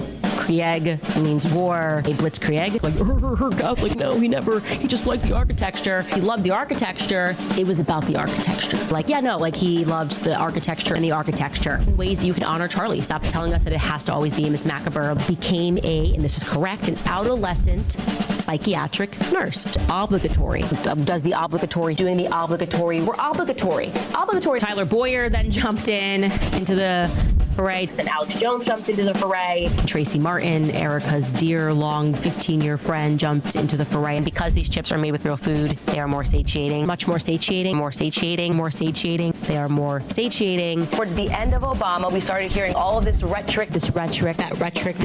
My rhetoric, the wisdom of Solomon, it came to be seen as an amulet or a talisman. Jews, and that medieval jewelry, everything that we're learning about medieval jewelry is a lie. And there have been so many concerted attacks. definitely am seeing a concerted attack, a concerted effort. Obviously, that's pretty reminiscent. Yeah, it's eerily reminiscent. Reminiscent. It is reminiscent. It's sounding a bit reminiscent. Very reminiscent. So reminiscent.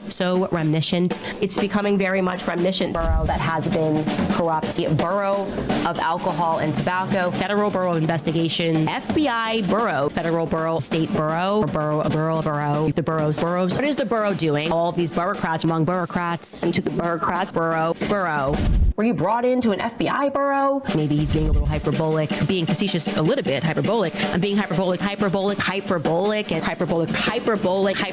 extremely hyperbolic, this hyperbolic. Okay, I'm probably being a little hyperbolic, not trying to be hyperbolic. How are you gonna know where he goes and shit, though? I'm being hyperbolic. The Matrix hates me. I will never win any more accolades. There's no fucking way you think the word is accolades. You've never heard anybody else say it. Accolades. From the FBI Bureau. This is going to cause a kerfuffle and a big debacle. Accolades. You certainly aren't going to win any accolades. The Hormuz Strait, Malacca, Japan, Gibraltar. I always say that wrong. Gibraltar. The Strait of Gibraltar. You guys know. You guys know what I'm trying to say there. It's such a ridiculous way to try to delegitimize the research that we have done. Nailed it.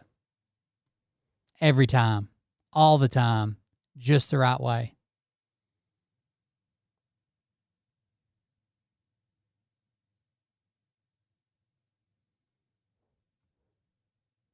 What? Oh, I'm so sorry. I thought this was my nanny Lupita. I mispronounce shit, especially when I'm reading fast or just don't even pay attention or just my accent or whatever. But you would think if it's something you've said hundreds of times and clearly people have corrected you before, like you would at least, there would be some type of move to fix it eventually. No, come on. She just always is like, that's her speaking Spanish. I can't tell. Anyway, what's up? No, of course. No, I'm not going to sit down. Just tell me. What? No, I need you to do a little less mouth breathing, a little more talking. Tell me. Yeah, I know that there was a threat, but we made sure we have the best secret service on the planet, and the president is totally fine. He was on the plane with us. No, he didn't. He would not have left me on a plane that was an actual threat. He did not leave with him? He took his... You mean to tell me that he took his diaper handler with him, but he didn't take the person who has been personally responsible to make sure that he stays out of jail? You mean to tell me that he left me on a plane to die when I have children? Does he think I am Caitlin Collins? No! All right, you know what? Washington Post. This is actually pretty funny.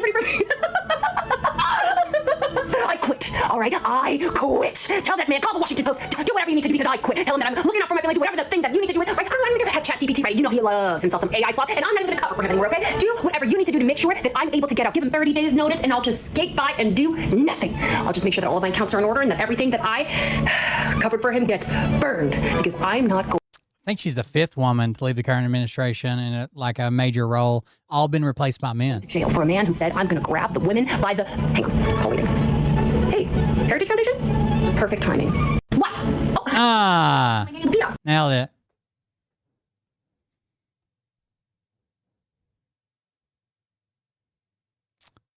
Let's go to...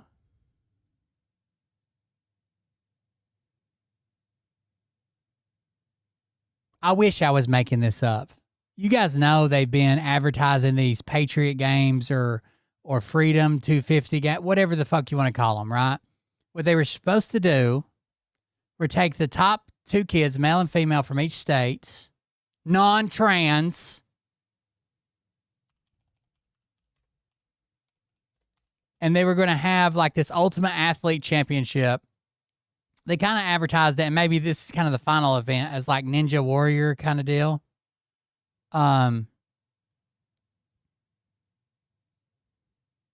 It's not been great. Okay. First of all, the kids aren't, we mentioned this the other day, the kids aren't actually, a lot of the kids aren't even representing the right states. it seems like they picked the most Trump-aligned families.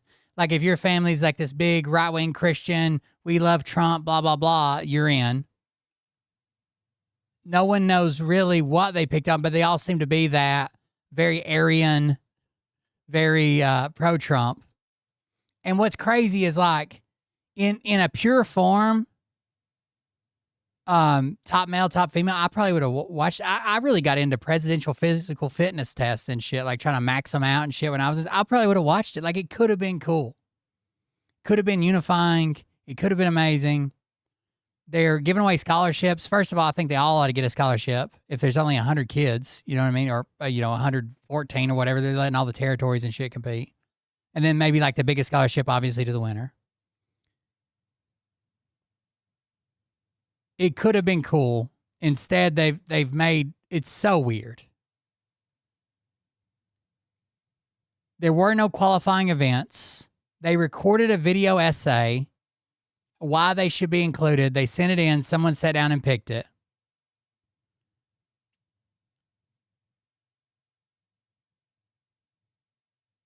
And then the events are like a fucking joke, dude. You want me to tell you what the semifinals round event was?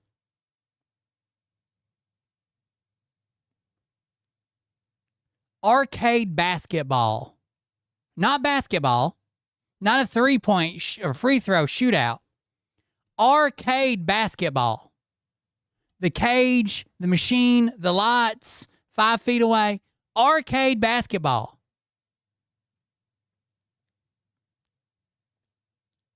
It's like 93% white or something like that. They almost all are from private Christian schools.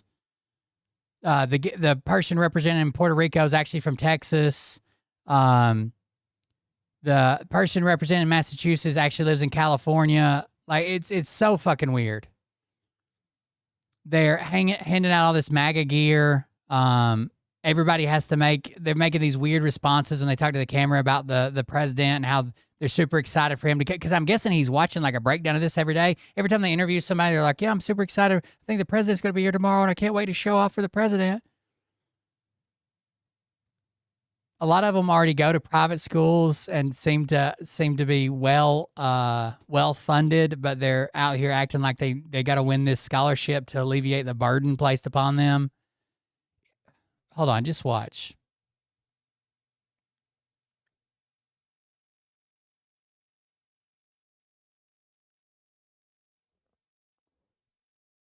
So one of the marquee competitions in Donald Trump's Patriot Games just concluded, and when I tell you this is a very real and serious part of the Patriot Games, I'm not making that up. ESPN dedicated nearly 3 hours of live coverage to watching this unfold.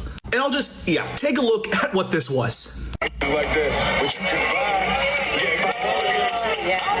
Can I buy a couple of socks? Yes, you are seeing that on your screen correctly. One of the Papa shots. Big events of this Patriot Games is Papa. Now, I will give them this. It's hard to just get an overall athlete. Like, somebody might be really good at, like, fucking basketball, amazing at fucking basketball, and they can't lift heavy things, or they don't have a good fucking forearm swing. Like, it's hard to just be athletic. There are some people that don't even look athletic. They just have really good hand-eye coordination. But still, like, we could have done real events. Shot.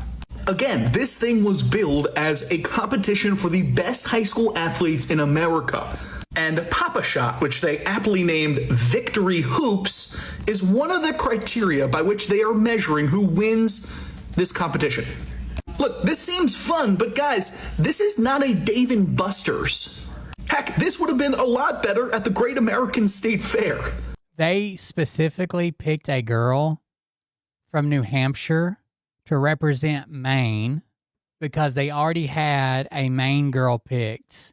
And this girl audition praised her school for refusing to compete against a team with a transgender player. That's the reason she wanted to go.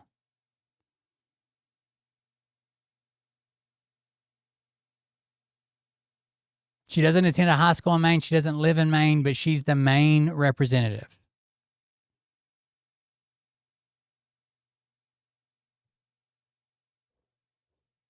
But ESPN sending reporters and announcers to cover 3 hours of 15-year-olds playing Pop-A-Shot with allegedly some of our taxpayer dollars is absolutely absurd. But the Dave & Buster's games march on in Ohio, and I'll keep tracking it so you don't have to. So one of the marquee competitions... Like, none of this... Who's it for? Is it for Trump? Like, we have to put on a show for the Fuhrer? Or, like, who's... No one knows.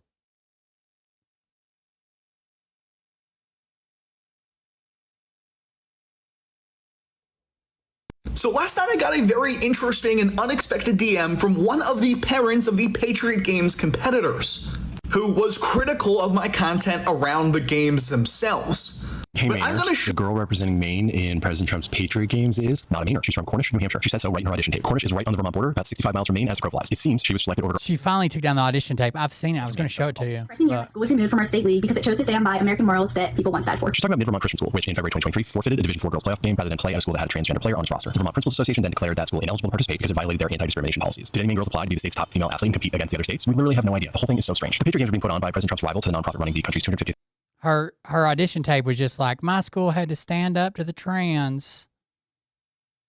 anniversary celebration. They start on Sunday and run through Tuesday in Geneva, Ohio. The kids are competing for a $125,000 scholarship. On paper, the games are meant to determine the country's best high school athlete. Representing Maine boys, at least, is a Lewiston High School junior. The organizers of the PLAY-Triot Games never actually announced the competitors, so CNN has been trying to piece them together. And it turns out they are overwhelmingly white, and an awful lot of them went to private Christian schools, and some, like the girl representing Maine, are not from the state they represent. The boys representing Puerto Rico and New Jersey are from Texas. Massachusetts' girl is from California, and she told CNN she was surprised to be representing Massachusetts. Her only actual connection is that her grandpa is from there, and she's a Celtics fan. Hey, Mainers, the girl representing Maine. Or she's a Celtics fan, at least, I guess. Show you this conversation I had with this parent to hopefully shed some light on why I believe the PLAY-Triot Games are really just a vehicle for Donald Trump's propaganda. And you might be surprised by the conclusion of this conversation. So diving into it, this is what the parent sent me last night.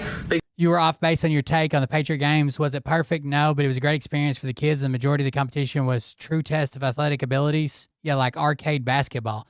I've seen people that are no way, shape, or form an athlete that can destroy arcade basketball. Yes, they mix in some fun games like dodgeball and kickball with the points, but the points for those events were minor. I'm a centrist as they come. I watch and respect your normal coverage, but this is a M-slanted take that doesn't tell the whole story. You are better than this, or I hope you are. He said, you are off base on your take on the PLAY-Triot Games. Was it perfect? No. But it was a great experience for the kids. It could have been so cool, dude. Like, I'm really bummed. The same way I'm bummed about the fucking, man, the 250th celebration. That could have been so awesome. But yes, they mixed in some fun like dodgeball and kickball. I'm a centrist and I watch and respect your coverage, but this is a slanted take. It doesn't tell the whole story. You are better than this, or I hope you are. Now, whenever I get these DMs, of course, there's a couple ways to respond. But I always try to start from a place of understanding. And it is absolutely understandable why this parent would feel this way. So in that effort, I tried to explain the best I could my thoughts about the PLAY-Triot Games. Here's what I responded with. And by the way, you can pause at any time to read. By the way, they spent $13 million to put this on and give away a total of $250,000 in scholarships. The full text. I said, thank you for your thoughtful message. Congratulations to your child. And the issues that I take with the games are not with the kids themselves. As I said in my previous videos, all of this looked like a lot of fun. Here are the problems that I have. One, Freedom 250 is a partisan organization. There's really no denying this because Freedom 250 was set up by Donald Trump and his allies to circumvent the already existing America 250 bipartisan commission. Yes. Ultimately, we are funneling taxpayer dollars to Freedom 250 to advance conservative, right-wing, pro-Trump causes. And to that end, as this parent noticed, the vast majority of the kids that were present were white. They were homeschooled. They went to private Christian academies. They were from otherwise conservative backgrounds. All of the finalists were white. The cohort of students there didn't represent, I think, the entirety of America, which, for my money, was on purpose. So last night was the finale of the PLAY-Triot Games. And Fuck, so last night I fucked that up. Hold on. Make of that this is happening. I also made mention of the fact that the White House and Donald Trump told us of America, which, for my money, was on purpose from the organizers themselves. Again, the fact that the kids were handing out MAGA bracelets and MAGA hats. Didn't look like a man, but you were there and maybe you can fill me in regardless. We knew via reporting that there were kids handing out MAGA bracelets and MAGA hats. Again, not the kids' faults. They were chosen by Freedom 250, but did this group as a whole represent the country? Further, as you may have seen via something, there were a number of that were actually from the states that they represented. That's how A California girl represents Massachusetts, blah, blah, blah. What are we to make of that this is happening? I also made mention of The White House told us there were 120 best high school athletes. Again, nothing against those who participated, but this was certainly not true.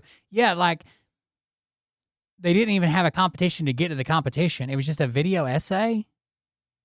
There's one kid that just does backflips every time he's on camera. He just does a backflip, and they're like, hey, he got it. the fact that the White House and Donald Trump told us that these were 120 of the best athletes in America. That just certainly was not true. I finished by saying this. I said congratulations to you and your family, and I hope you can understand where I'm coming from with some of the criticisms I have, especially when it comes to how our taxpayer money is spent. And this parent actually got back to me. They said, fair points. My son attends a public school in blank, is predominantly black.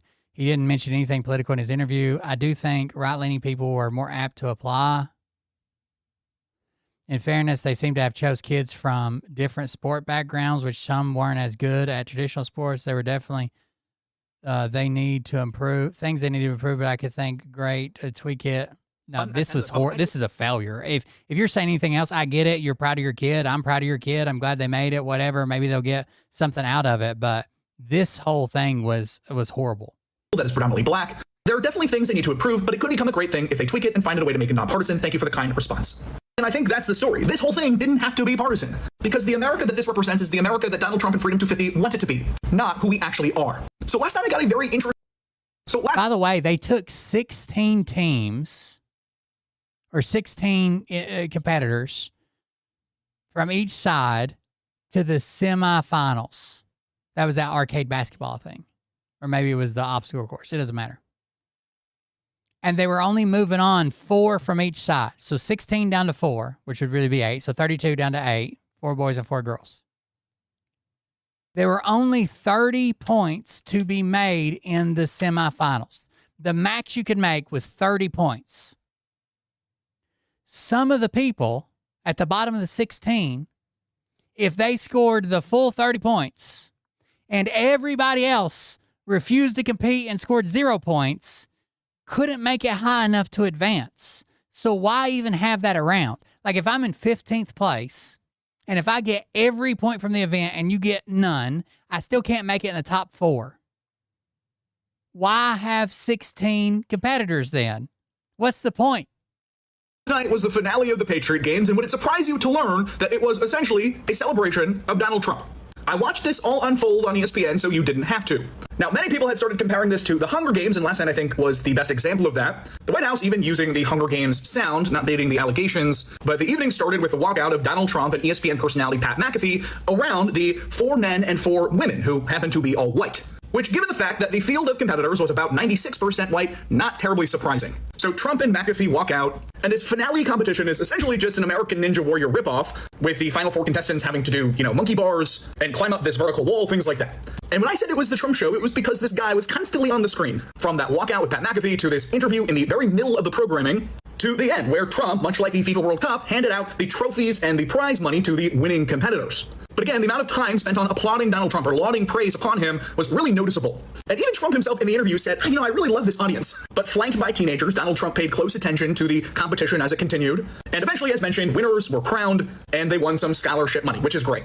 But unfortunately, as it happens with most of the things Donald Trump involves himself with, it became about him and his attendance and people heaping applause and praise upon him. And that is the crux of the issue with the Patriot Games. Not that these kids had a blast, not that scholarship money was given out, but that Donald Trump's handpicked organization, Freedom 250, took our taxpayer money to pay for a show for Donald Trump and his allies. And it's a shame because much like the Great American State Fair, which was hampered by Donald Trump's interference and the involvement of his allies pushing right-wing conservative causes, the Patriot Games, if they were a true representation of athleticism in this country, of talent, it could have been actually an amazing event. A 95% white cohort who were chosen by Donald Trump's allies to represent what their version of America is. And much like with his presidency, we as Americans can do much, much better. So last night was the... It could have been cool. The 250th is something that I remember my dad talking about, the bicentennial and how cool it was and all that, 1976, and he was young, and it would have been cool to celebrate the 250th with my kids, dude. If they wouldn't have made it into this weird partisan fair that no one wanted to fucking go to.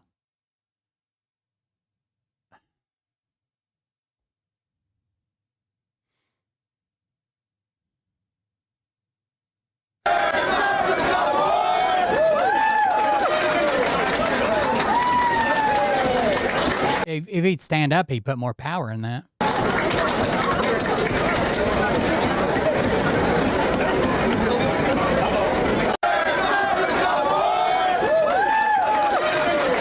Is it literally just a video of him beating his meat?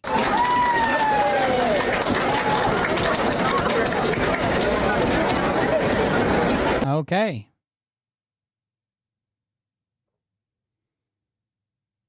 Cutter Boggs is our next. Yeah, all-name team here at the Patriot Games. Now look at this. This was called the Varsity Circuit. Now this is supposed to be serious top athletes of all of America. The first competition is literally an arcade kicking game. With a mullet. Here we go! 3, 2, 1. Kick the ball, make it stick. Boom. Now you think, but Will, I bet you the next one's a real nail biter. Just wait. Here we go. Now look how he's set up. What do you think this competition is? He had to run over and cross the line, and he threw his hand up. What do you think this competition is? This event here, the second part of the circuit, is to catch 3 wiffle balls that they throw you like a pop fly. Here we go. 1. Standing on business. 2. The first 2 stops. Oh my God, all 3.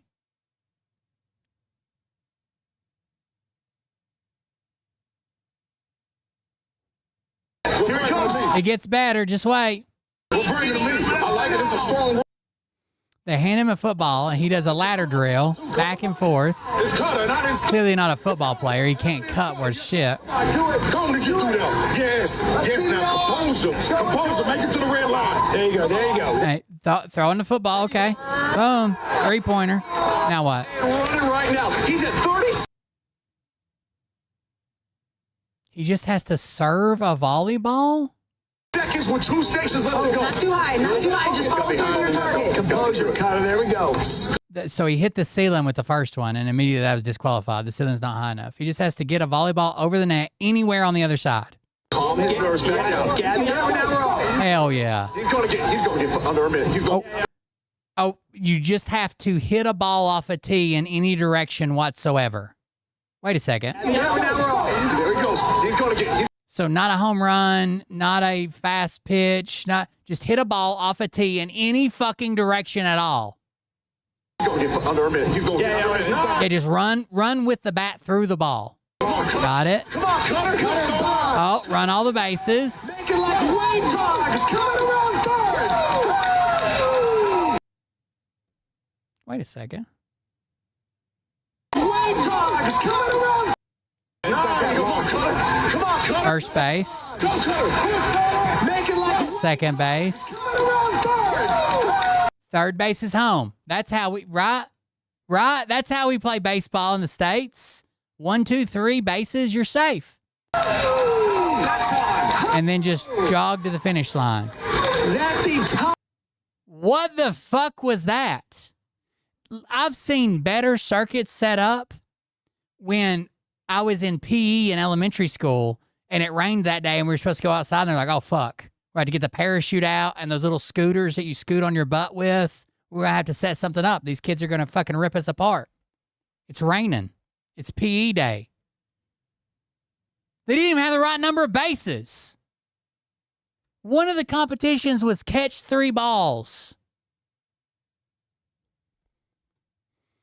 I told you he was standing on business. That's it right there. I saw it in the look in his eyes before he started. You said it. You said it. Cutter Boggs just making math. And guys, he had a bit of adversity over at volleyball. Still, And they're like, you set a record. It's an event it's a sport you just invented.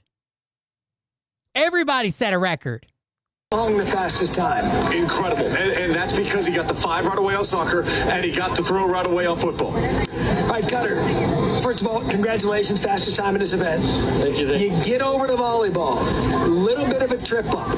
What did you say to yourself during that moment, knowing you were still having a good time? You know, just calm down. I felt myself getting the rush right there, and just calm down and hit the ball easy. What have you made of this experience so far from start to finish? Now the final individual group before we cut it down. I, for one, am deeply impressed by your ability to check notes, catch 3 wiffle balls that were slowly thrown directly at you one at a time, get some serves to land on an entirely empty volleyball court, and hit a slow grounder in T-ball. Truly, this is the most athletic thing I've ever witnessed since my 4-year-old nephew's preschool summer camp. Thank you for your time. It reminded me of like a... What was that Willy Wonka experience? Hold on.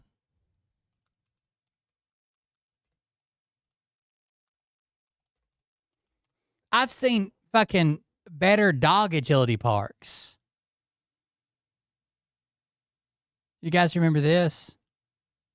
When they sold these like high-end, so bad fucking behind-the-scenes tickets to a Willy Wonka experience. Fire Festival of Kids events. It was a Willy Wonka experience that charged guests $40 and used AI-generated images to drum up hype to get people in the doors. This is what it looked like. Police were called, immersive Willy Wonka experience after family showed up. This is what it looked like. That's where you're going to hang out with Willy Wonka. People actually showed up. It was legitimately like that scene out of SpongeBob with Krabby Land. It was a disheveled mess, like a complete scam from top to bottom. Some attendees compared it to a meth lab, and I Look.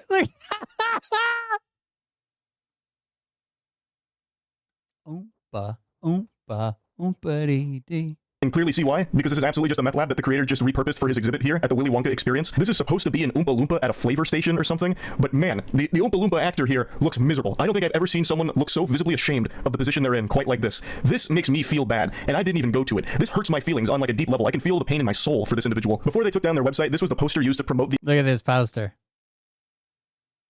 Event, and my god, what an absolute catastrophe here. The AI clearly malfunctioned here, but they said, fuck it, we'll do it live, it's good enough. They didn't bother fixing anything or doing it again. It's just like the worst translated English ever. It's like they walked it through Babelfish, then walked it back through Google Translate, and then just hit their head on the keyboard and said, print it. It's Carchy Tunes.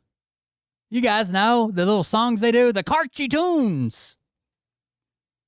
enchurning entertainment, which I imagine is supposed to be enriching entertainment, cat-gackating, live performances, Carchy Tuns, Exarcerdre lollipops, a paradise of sweet treats.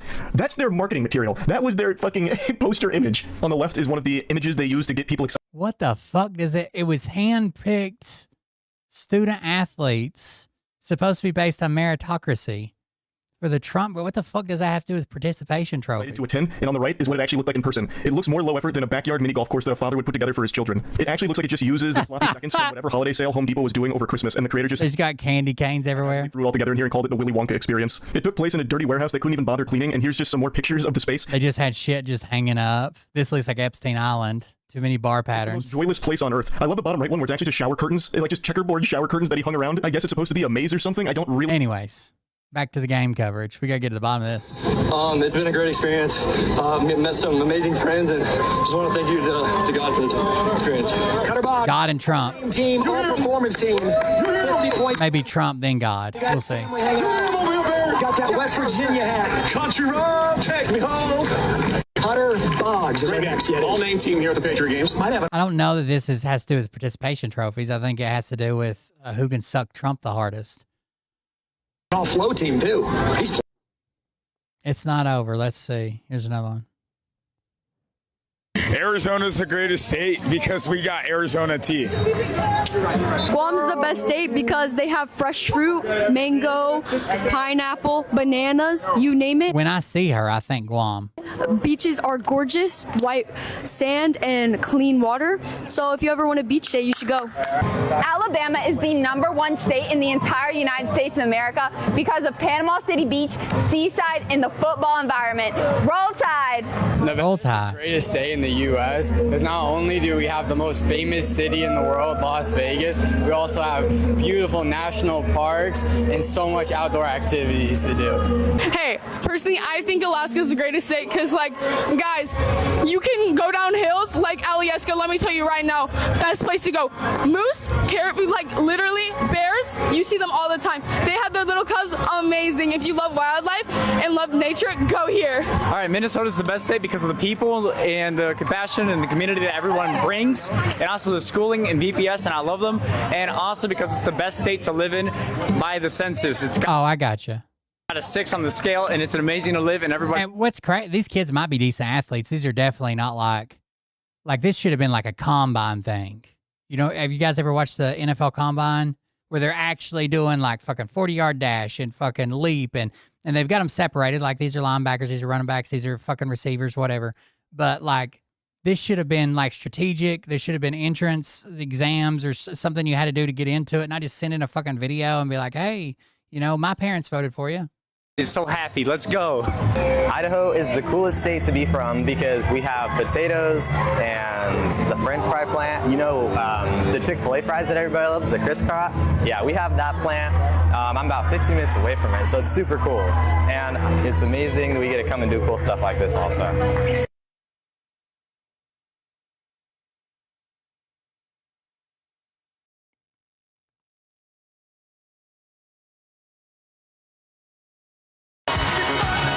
Thank God Trump was there. I can't, they got so much, this audio I can't play. Oh, yeah, there was one point where it was just tug of war.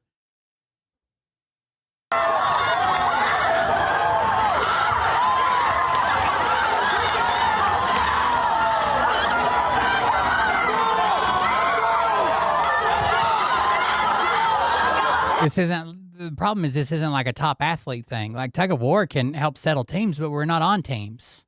You know what I mean?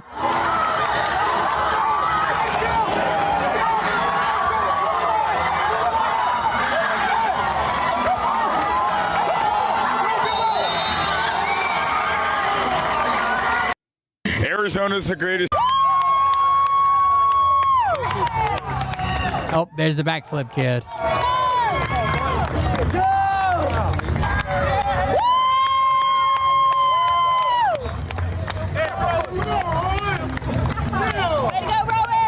That guy looks like a distance runner, maybe. I don't. My man, we were there with the start. We were there when we told you got in. You just dropped a number like 54 seconds. What does this mean to you? Feel it. Amazing. Oh my God. Good shot. You said you. Hey Tamar, hey Ava, it's John Rich here in Nashville, Tennessee. Been watching you guys compete on ESPN for the Patriot Games. We sure are proud of you. I know a lot of work went in to you getting to the point where you They bought you a cameo, girl. Chill. Can compete at such a high level. You're representing the state of Tennessee very well, the volunteer state. It's in good hands. We're all really proud of you, and we're all rooting for you. So go Tamar, go Ava. Show them what you got, guys. Get her done. That's God bless. So cool. 1, 2, 3. This wasn't even part of the competition. You know, push-ups is something like a measurable metric, especially if you're doing boys versus boys, girls versus girls. You know, at least it measures strength, endurance. This wasn't part of the competition. This didn't score. This was just the cops being like, hey, you can sign up to be a police officer. 4, 5, 6, 7, 8, 9. This guy's not doing full push-ups. But 12, 13, 14, 15, 16, 17, 18, 19, 20, 21, 22, 23, 24, 25, 26, 27, 28, 29. This kid's done twice as many. No one's counting his. Yeah, he did. Keep it going. I want to still going. How many do you get? Now I'm an athlete. No one counted his. Man. Come on now. Nice job. She's trying to save a horse, ride a cowboy, baby. Look at this guy. If this was the 90s. Right champion. No one knows. I mean, you got champion. We didn't count them, he says. Paige was counting them. Paige was counting them. I didn't count. Champion. Paige was counting them. I think I dropped something on the floor that I... Hank and Hannah, Dakota Meyer here. I'm out here competing at the tactical games, but I just want to let you all know that I've been watching you both on ESPN, and I just want to take a minute to tell you how Did they buy them all at Cameo? we are of you. Everybody back home in Kentucky is cheering.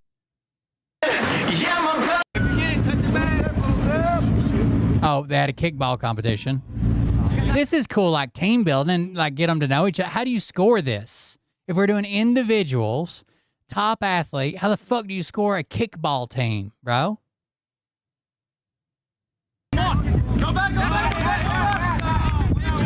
Like if they just wanted to hang out and play kickball and you got to introduce everybody, you made friends, you made teams and rivalries and record it, cool. But this is a scoring event.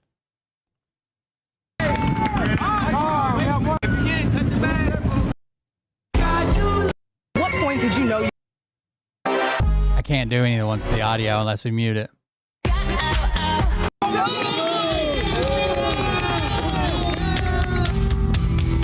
That's Enter Sandman, of course.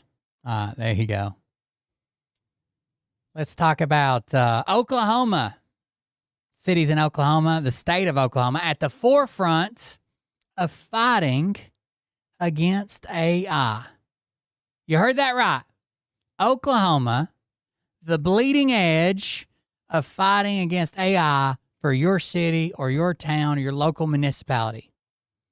How did we make the guide on how to fight against AI? Well, you'll see. Missouri lawmakers wrote a guide to help your town ask AI companies hard questions. When we asked the lawmakers a hard question, whether AI wrote their guide, they said no. The guide itself says otherwise. Our political editor, Mark Maxwell, has been digging. You guys didn't use AI to write the AI guide about how to check AI companies, did you?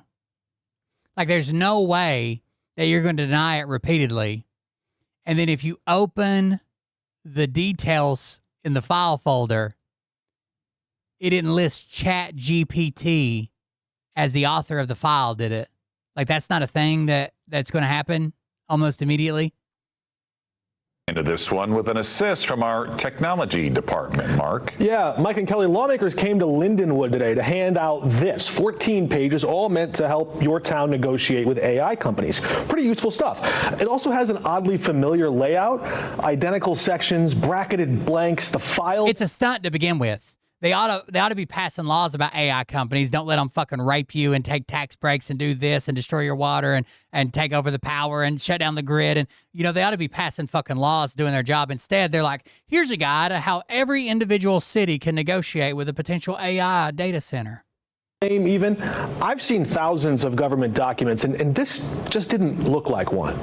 What large language model AI did you use to format it? What LLM did you use to format this? We did not use a large language model AI for that. I put all these into two different AI and asked the scan to identify. They have a 95% degree of certainty that AI drafted and formatted this document. You're saying that's wrong? That's wrong. So we fed it into the AI and said, hey, was this produced by AI? 95% certainty. Yes, twice. No. House Republican Mike Koslow challenged the method I used to check my hunch. He wasn't entirely wrong. The idea that we take a document like that, run it through AI and say, hey, was this AI generated? And the AI comes back and says, the format looks familiar. I think that is quite a stretch. Fair point. That would be quite a stretch, unless you didn't fucking clean the metadata from the file.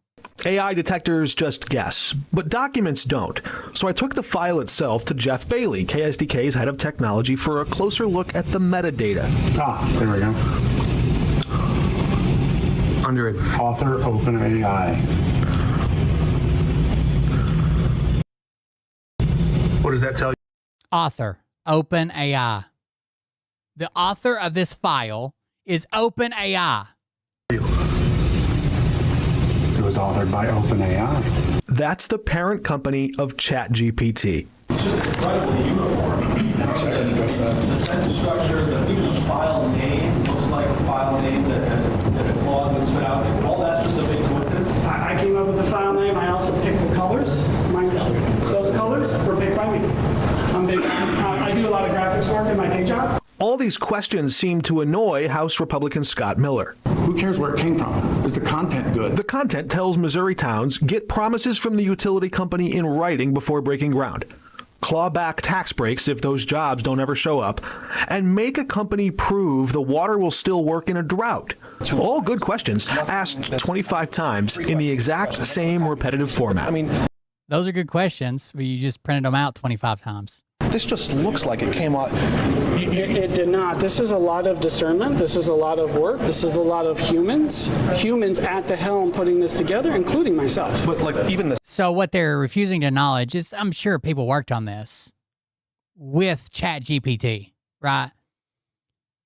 Like 100%. The reason the author's listed is because they went in, did iterations, and said, hey, can you change this up? Can you make to include this? We need to make sure we put something in about droughts. We have droughts here. You know, what about tax breaks? You know, blah, blah, blah. With ChatGPT, they downloaded the file from ChatGPT, OpenAI. city county name left blank and the way they put it in brackets, that's the same exact way that a ChatGPT would spit No, this that's out. the exact same way that city county documents used to have their templates back in the day. The Future Caucus, talking about back in the day. Tonight, Chairman Wellenkamp stands by the work. He says human hands shaped the document, but notice he couldn't say definitively that no one in the process turned to ChatGPT for help. So what does all this mean? The first official guide for holding artificial intelligence accountable in Missouri carries right there in its own meta. Oh, I said Oklahoma earlier. Missouri. The name of an AI. I looked on ChatGPT, I guess. Company. Missouri lawmakers wrote a guide to help your town ask AI companies hard questions. When we asked the lawmakers... They canceled poor Hank Green over this.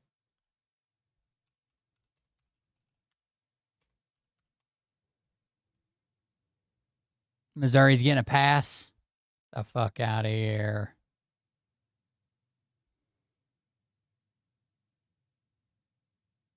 Somebody tell me what happened to Hank Green. I don't know if he's just not aware of where audiences are with AI stuff or if he miscalculated or something, but basically he made a mistake in a video. He had, I know another thing that happened to his brain that he didn't quite understand for what happened. And I was kind of surprised. He has openly stated on Twitter before that AI is like part of his workflow. And I thought it was really fascinating. And I actually have some respect for it because he said something along the lines of like, I do a lot of writing and research on AI stuff. So I figure I should, be familiar with the technology. So yeah, I do use it. It never really blew up much on Twitter, but I'm going to guess that in his mind, since he'd already spoken publicly about it a little bit, he probably thought that like people kind of know and they just don't care that much. But something happened recently and there was like a mistake in a video or something and people accused it of being an AI mistake. He goes, no, I do use AI, but it wasn't for this thing. This is how I use it. And then everybody has like lost their mind now, and he had to make a huge public statement and everything. And yeah, did he say how he uses AI yet or no? Yeah, he did. He gave a big whole ass thing. Okay. But it doesn't matter. It's just that's like a AI bad. Somebody tell me what. I don't know if he addressed that on his TikTok channel or not.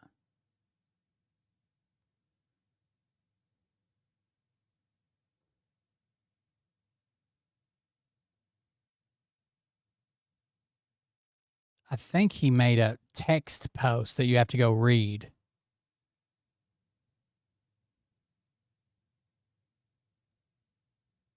Hank Green has been called out for using AI, and his response is what's got everyone talking. So here is what's happening. For years, Hank Green has been one of YouTube's most trusted educational creators. And recently, some of his viewers started noticing something different. In a recent video, he said phrases like, I appreciate the pushback. And his viewers thought it sounded too much like he left part of a conversation in with ChatGPT. And that's all it took. It started to snowball with people accusing him of using AI to write his videos. He responded on X, saying he'd used ChatGPT as a research tool, especially since he's been under I know about Twitch. pressure and overcommitting himself. Thank that you. particular line people picked up on was purely ad-lib and his actual words. And then he took to Reddit and posted a much longer apology. He admits he's become far more reliant on AI recently than he's ever been comfortable with, and he's been moving so quickly that even his own creative process has become blurry, and he could no longer guarantee exactly where his thinking ended and AI assistance began. He even admitted that interacting with AI has become a source of dopamine and described his relationship with large language models as not healthy, and that he now plans on slowing down production because he wants people to know that his words are his. A lot of people appreciate how honest he's being. Some argue that using AI as research isn't that different from using Google, especially if the creator is still checking their sources, as well as forming their own opinions and writing the final script themselves. And to them, Hank did exactly what audiences are asking creators to do, which is be transparent. And then others argue that educational creators are trusted because people believe they're learning directly from that person's knowledge and expertise. Even if the AI is only helping with the research, they worry that it can slowly change the creator's voice and thinking, making the content feel a lot less human. And interestingly, Hank seems to agree with a lot of the criticism. He said it's not really about being caught, but about realizing that AI was changing the way he creates. And he's decided he doesn't want to let that happen. He said he'll now be posting less and making more unscripted videos and try rebuilding his creative process where he knows every idea and every sentence genuinely feels like his own. Hank Green has been called out for using... I don't even think that he was using it in a bad way. He wasn't asking AI. He was using it to help like find this folder and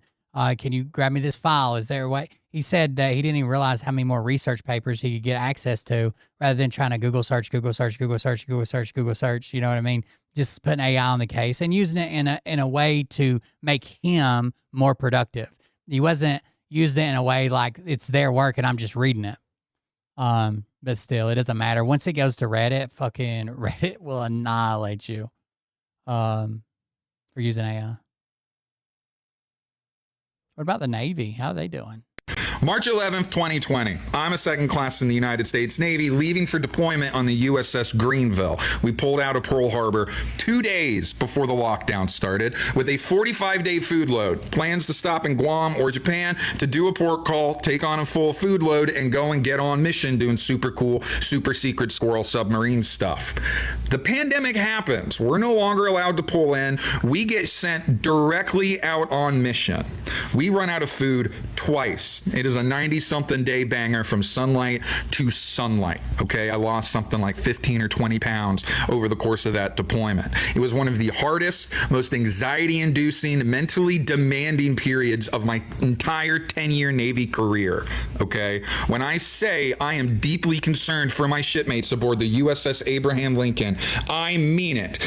November 2025, the Lincoln leaves its home port of San Diego, California. December, they get their first port call in Guam. Then they get rerouted to the Middle East to support Fifth Fleet while tensions escalate with Iran. February, the conflict starts, and finally in July, we get another port call. They went from December to July underway with a whole lot of combat operations mixed in there for flavor. We have seen since this You have to get to it, you have to click your profile picture. Click your profile picture, then it's account settings, then it's security. And scroll down, I think. Conflict started, the Lincoln run out of food. It's not on the streamer dashboard settings, it's on your profile picture settings. And the administration and Hegseth love to come out and say, no, see, look, they've got plenty. Not only do they love to come out and deny this, they're trying to take away their phones and shit so people can't fucking snitch on them. U.S. Navy officials slam false claims the USS Tripoli, USS Abraham Lincoln crews are facing food shortages after grim images of their meals emerge online. CNO denies a report of poor food service aboard the Navy vessels. Of fresh food. Here's the thing. A warship with 5,000 souls aboard goes through food really quick. Who do we think is in charge of keeping that ship resupplied? It's Fifth Fleet. This is what the Fifth Fleet headquarters looks like right fucking now. It's gone. It doesn't fucking exist anymore. So when sailors are sending pictures back to their Fifth Fleet's destroyed. Fifth Fleet is their logistics right there. The Fifth Fleet headquarters is fucking blown the fuck up. families saying, this is what we're eating. We're not getting. Does that look like the rations that anybody would be happy with? Much less. Like, you'd have people protesting this if it was prison food. But these are soldiers currently deployed.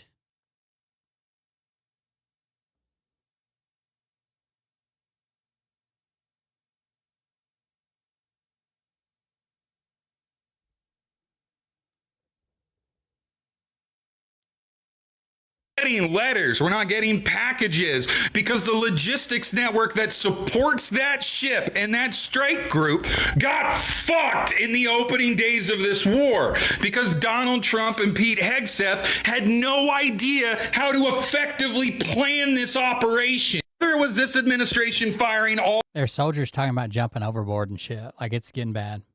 The Iranian counterterror operatives, or ignoring every warning from its own IC, or refusing to rope in any of our historic allies. It should be blindingly obvious at this point to anybody with any degree of ball knowledge. This administration ran headfirst into this conflict at the behest of Israel without doing the bare minimum of planning to make sure this operation was going to go our way. And now enlisted men like the sailors. Moldy showers, no soap. Military families are outraged by the condition of the USS Lincoln.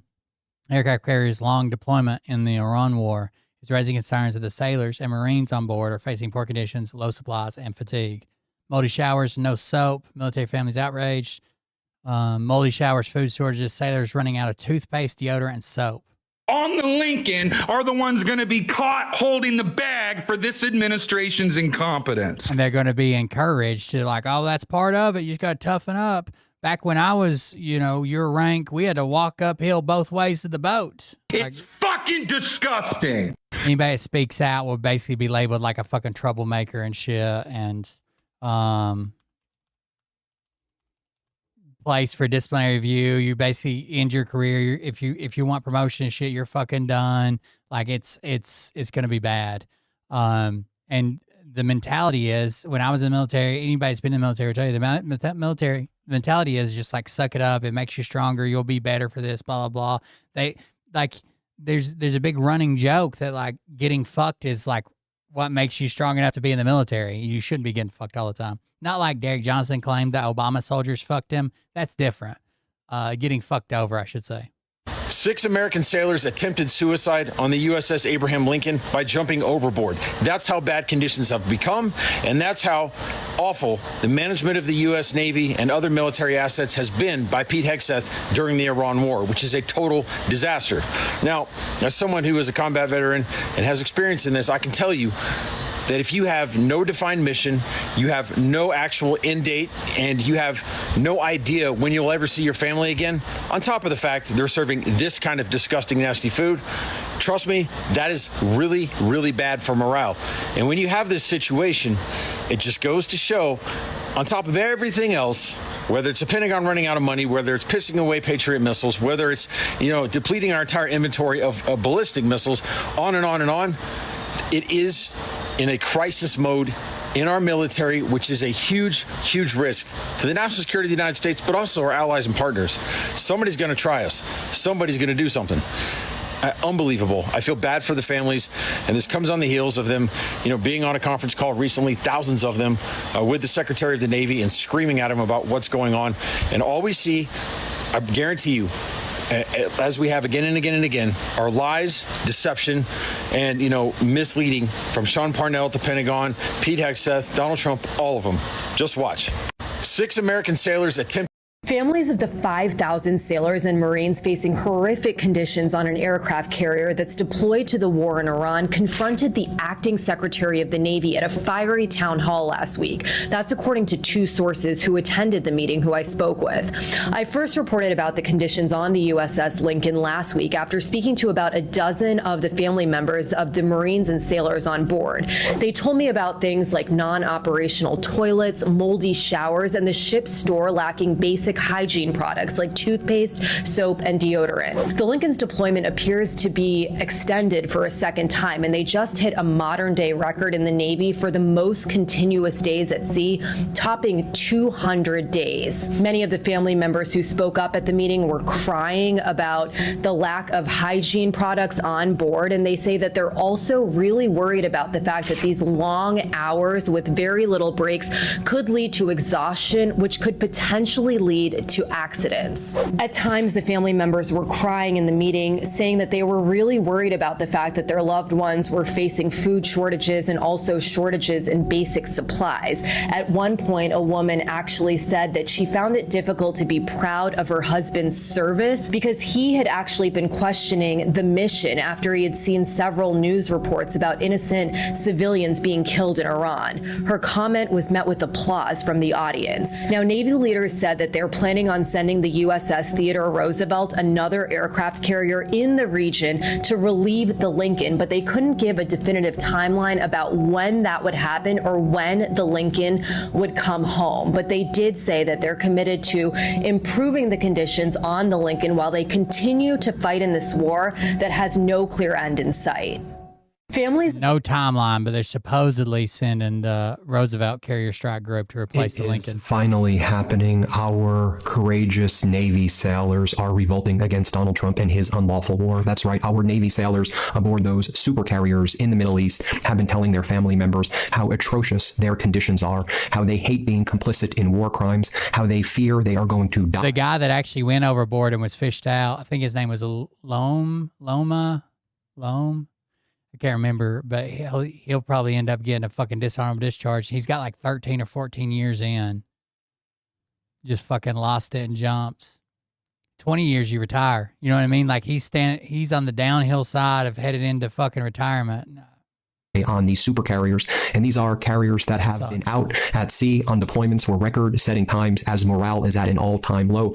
You see, this past week in San Diego at the Naval Air Station North Island, at an area in there called the Island Club. There's also families love to send care packages. They're not being delivered. There were 200 family members who had family on the USS Abraham Lincoln, which has now been deployed for, as of that day, about 258 days, now about 262 days or so it's been deployed. Now, that deployment is very long. This is the problem with having like a president and a fucking SecDef and shit that are so out of touch with how people function or a struggle or like pushing through. Like, you think Trump thinks they're all on fucking vacation. Like, oh, they're just sitting around, floating around on a yacht.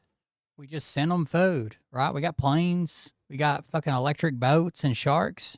But then there was also the USS Gerald Ford that was deployed 326 days, and that left mid to late May from its deployment and came back. Then you had the George H.W. Bush, which has been deployed for about 108, 109 days or so. And because the U.S. has lost all control in the war and is unable to even guarantee its own safety, the George H.W. Bush supercarrier had to go down past the tip of Africa rather than go through the Red Sea because it feared that it would be hit by the Houthis. Isn't that a sign as well that the U.S. has completely lost the war? So you had these family members show up at the Island Club in San Diego on Thursday for an in-person meeting. You had the acting Secretary of the Navy, Hung Kao, was there, and he was there along with other top Navy people. We'll talk about what went down. And these family members confronted the head of our Navy and saying, you know, we know that our family members are suffering from serious mental health issues. They're unable to really even eat appropriate food to get basic nutrition. The showers are all moldy. The living conditions are rancid. The plumbing doesn't work. The toilets don't work. The basic day-to-day living has been awful. By the way, do you remember back several months ago on the Midas Touch Network, we were showing you the food that they were being served on the Abraham Lincoln and the Gerald Ford? Remember we were covering that? And it was like these pieces of meat, like just little tiny nuggets of meat that were hard to even decipher what it was. And then you had Hegseth and everybody in the Trump regime saying, no, that's not true. That's a lie. As though our sailors were lying to their family members. I mean, you had the Trump regime defaming our sailors who had been deployed for these massive periods of time. Remember early on, it is finally happening. Our courageous Navy sailors are revolting against Donald. God, that pisses me off.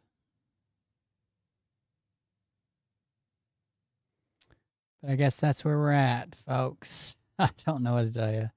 Like, just relieve them. God damn, dude.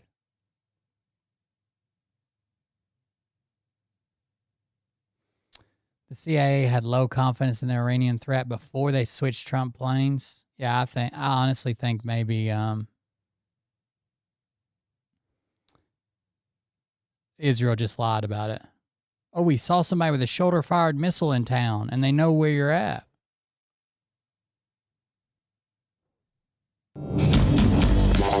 Would you say this is something about Luigi? Found out is they are secretly negotiating, and it's very secret, with the feds, and what they're trying to do, it's essentially, that's what we told you last month, that was something that they wanted to do with the state is, that Luigi was so overreaching, and that... I guess is the first part here. That the legal team on behalf of Luigi, they are negotiating, and they are seriously negotiating now, a plea deal, not with the state, but with the feds, and that is coming out of the blue. But when we explain this to you... They fucked this case so many times, dude. The perp walk, the guilty before. As soon as he was arrested, he was guilty, and they were talking shit about him, and these were coming from public officials, elected officials.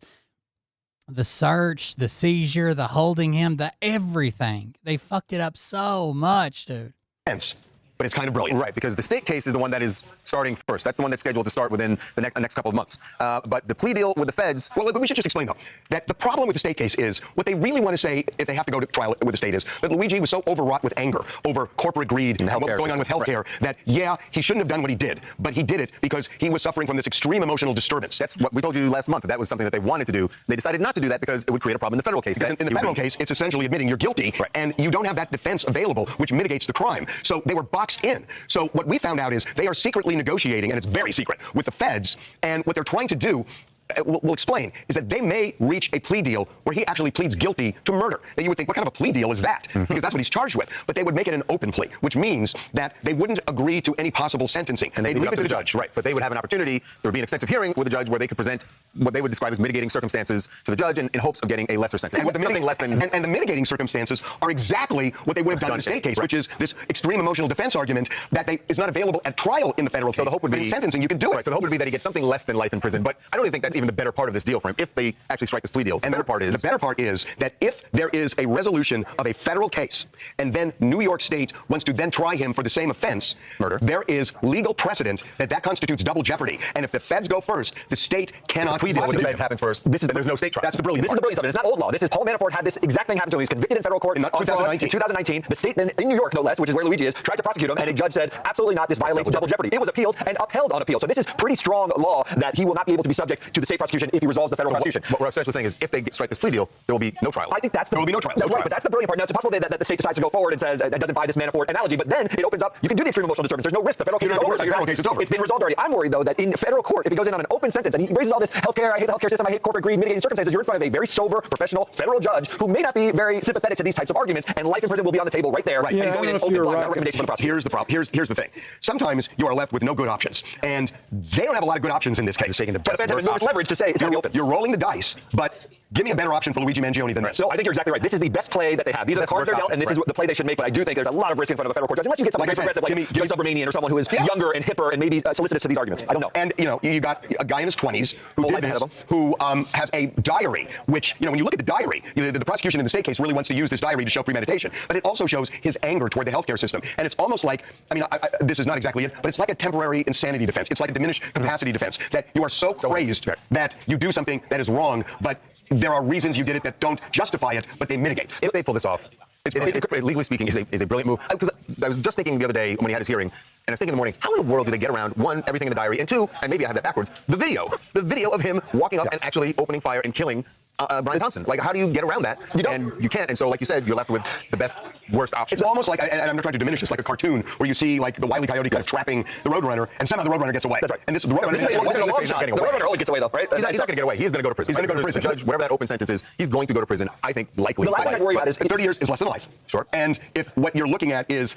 I'm kind of trapped with life at best. Right. And if I can get less than even if the judge gives you life, that's where you're going to get anyway. Right, but that's hanging over you even if you're successful in your state court trial. Let's say that goes forward, you have your extreme emotional disturbance, you win that case, you've already been sentenced to life in prison in the federal case. So you're a loser at the end of the day, regardless. Well, no, you're not a loser. You're not behind the game. Even if the judge sentences you to life, you're not behind because you're not going to. You thought that was your best case scenario anyway. That's right, and the state's not going to prosecute. Yes. Yeah. Cedric Atlanta. I think that I don't know. I think they've botched this case so many fucking times over.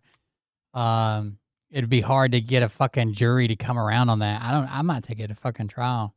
We now have insane new news from the Department of Justice where it looks like the former U.S. Olympian David Hearn, who the Department of Justice had dropped charges against just days ago, may be again in the DOJ's crosshairs. I'm joined by Norm Eisen, the indefatigable Norm Eisen, who represented David Hearn. Trump told him to. Previous case. Norm, can you explain this update here and why the DOJ may be looking into yet another prosecution attempt against David Hearn?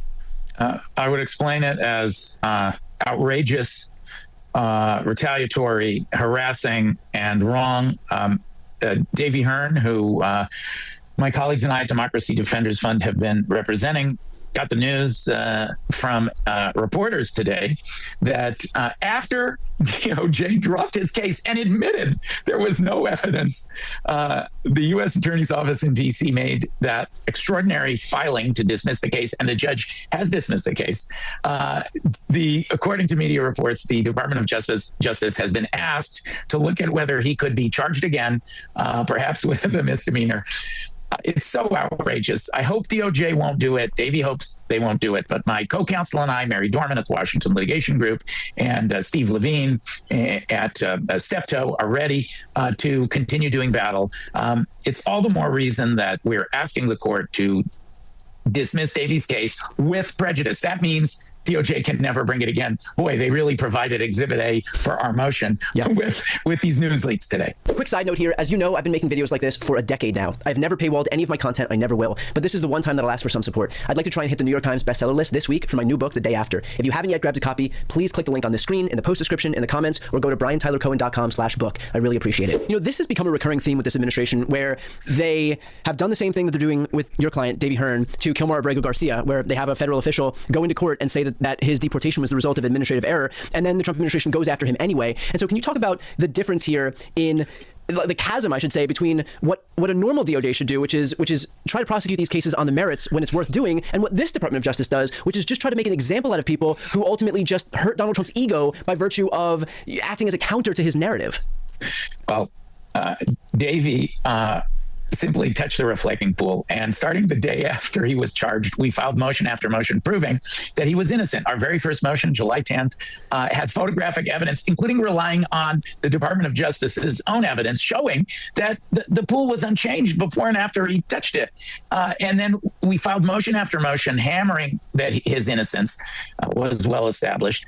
Then DOJ, the U.S. Attorney's Office, finally agreed. That's when they dismissed the case. Now they gave a baloney excuse fine. They said, oh, we didn't realize he was innocent until the Department of the Interior gave us information showing that the actual cause of the damage was a botched, rushed installation of the new lining of the reflecting pool. Come on. We had established that in our filings. Everybody in America knew that was the cause. So they gave that phony reason, but they did throw the case out. The judge has signed an order saying the case is dismissed. The only question now is, will it be dismissed with prejudice? That means can never be brought again, or without prejudice, which would allow these kinds of shenanigans that DOJ is up to of scapegoating an innocent man. And this is more proof it should be dismissed with prejudice. Let's have an end to this. But I'll tell you what, Brian. There's no way they let these motherfuckers keep their license to practice law with the shit they're doing, dude. They picked on the wrong guy. My client is a 3-time Olympian, many-time world. Trump's just telling them, I disagree with that, bring it back. They're trying to placate everybody, right? Keep Trump happy, not get disbarred, not piss off the judges, not do this, not do that. But ultimately it's Trump. And Trump's like, well, can we charge him with something else? Well, we write it up differently. I really want this guy to go down because now they're saying that he didn't do nothing. Well, he didn't do nothing. Yeah, but, you know. Champion canoeist, and he's used to stress, and he's hanging in there and he's fighting back. If they can charge him, the government could charge anybody, and we're not going to let them get away with this. You know, you laid out exactly why this case is going nowhere, why it was going nowhere in the criminal prosecution, and why it wouldn't go nowhere if they tried to charge Davey Hearn with a misdemeanor. You have the Department of Interior that came out and already conceded that the reflecting pool lining coming up was the result of a botched job, not the result of vandalism. So this thing is done. And so what does the administration get by continuing with this circus, even recognizing that the outcome is doomed? Is it just to harass and cost him money and cost him stress and make an example out of him? Yes, the process is the punishment. Right. As you say, and let's distinguish, the Department of the Interior provided the information, then the Department of Justice, U.S. Attorney's Office, part of the Department of Justice, said, based on all this Department of the Interior information, it's clear the cause of the damage was a botched, rushed vandalism. But it's very embarrassing for the administration. The president is openly angry, disagrees with his U.S. attorney, Jeanine Pirro. And now they're going to torment Davey Hearn, an innocent man, harass him, and torment the country, Brian. Just, imposing that form of punishment is a kind of torture. Yeah. But Davey Hearn is tough, and as difficult and stressful as this is, he is fighting. He's going to prove his innocence. Dude, I'm telling you right now, be ready. If we don't take control of the goddamn Congress, I'm going to start acting out. Okay? That's all I'm going to say right now. Get the fucking local agency on speed dial. His lawyers are going to stand by him. I'm hanging on by a thread already. And even Trump's allies are saying this is too much. So it exemplifies the cruelty of this authoritarian regime and its impact on average people. It's horrible. Norm, on the initial idea of the indictment even existing for Davey Hearn, that came as the result of Jeanine Pirro bringing an indictment that was based on false pretenses, bringing an indictment that she herself claimed she had, quote, tremendous evidence for that we now know didn't exist. And so I know there's been some... I have to bump up my watch list status. Of disbarment, of filing a complaint with the Bar Association for Jeanine Pirro. What are next steps on that front? Right now, Brian, we're focused on getting the case dismissed with prejudice. All legal options are on the table. I think some of the important ones are to demand an independent investigation of what happened here, this miscarriage of justice. Our friend, Jamie Raskin, you know him well also, champion of justice. He's called for an independent investigation. And the Senate has done the same. Senator Whitehouse followed this case. Other legal remedies too. There's nothing American law. I want to show you something. How blatantly they'll lie to your fucking face. Okay? No scruples about it. They'll just fucking lie to you. This video was posted by a colleague. Everybody knows who this woman is, right? I just told you she's quitting. Everybody recognizes that face. That's her face. That's Carolyn Levitt. Okay? So how come when she makes her departure post, who the fuck is this woman?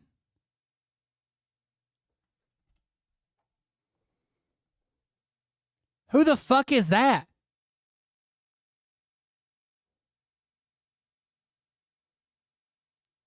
That's not even her. And she got a tit job.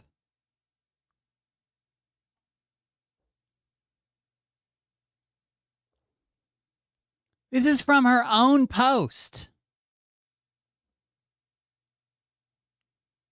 Serving as the White House press secretary over the past year and a half has been the honor and adventure of a lifetime. I'm incredibly grateful to President Trump for granting me so many extraordinary opportunities, such as working in the West Wing, spending countless hours in the Oval Office, flying around the world and meeting with foreign leaders and traveling across our beautiful country and meeting all Americans from all walks of life.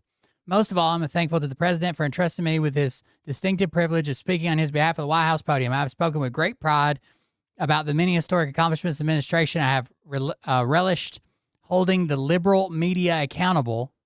It's an AI photo, dude. It's an AI photo. Holding the liberal media accountable and ensuring the American people hear the truth about President Trump's successes. That's not her. It doesn't even look like her. Being a mother and welcoming a new baby while working on one of the most demanding jobs in the world has been the most rewarding yet challenging season of my life, to say the least. The truth is, since returning to the White House after the birth of my daughter, I have felt in my heart that I cannot be the best mom of two young children deserving while devoting the constant time, energy, and attention required to the White House press secretary, and that is why I've ultimately made a bittersweet decision to depart the White House and embark on a new chapter of my life. President Trump has asked me to continue serving as a top advisor to him on the outside, and I will always remain a vocal advocate for MAGA and the Republican Party. Our country is facing an existential threat from an increasingly extremist Democrat Party that seeks to destroy everything great about America, and I believe it is incumbent upon all of us who care about this country to fight back against that threat. My fight is entering a new phase, but it's far from over. Thank you again to the President, the First Lady, the entire Trump family for your kindness and generosity over the years. Thank you for your amazing Chief of Staff, Susie Wiles, for empowering me since the day she hired me on the campaign, and to the President's cabinet, my staff, colleagues, and friends at the White House who work so hard on behalf of our nation. It's been a privilege to serve alongside so many accomplished and impressive people, and I look forward to cheering them on over the next 2.5 years. And of course, thank you most especially to my loving and supportive husband, father, and family for the sacrifices they have made for me to serve in this role. That's not her. And the fact that this is the last photo she'll ever post as White House press secretary is very fucking telling. Like, instantly this was busted. The Daily Beast immediately says, Carolyn Levitt, 28, busted using AI in her exit statement. She used a hair volumizer. Cheekbones are higher, chin narrower, chest has been enhanced, and waist is slimmed. Here's the original unaltered photo versus her AI photo. The very last post she'll ever make as a White House press secretary. Look at this shit. That's not her.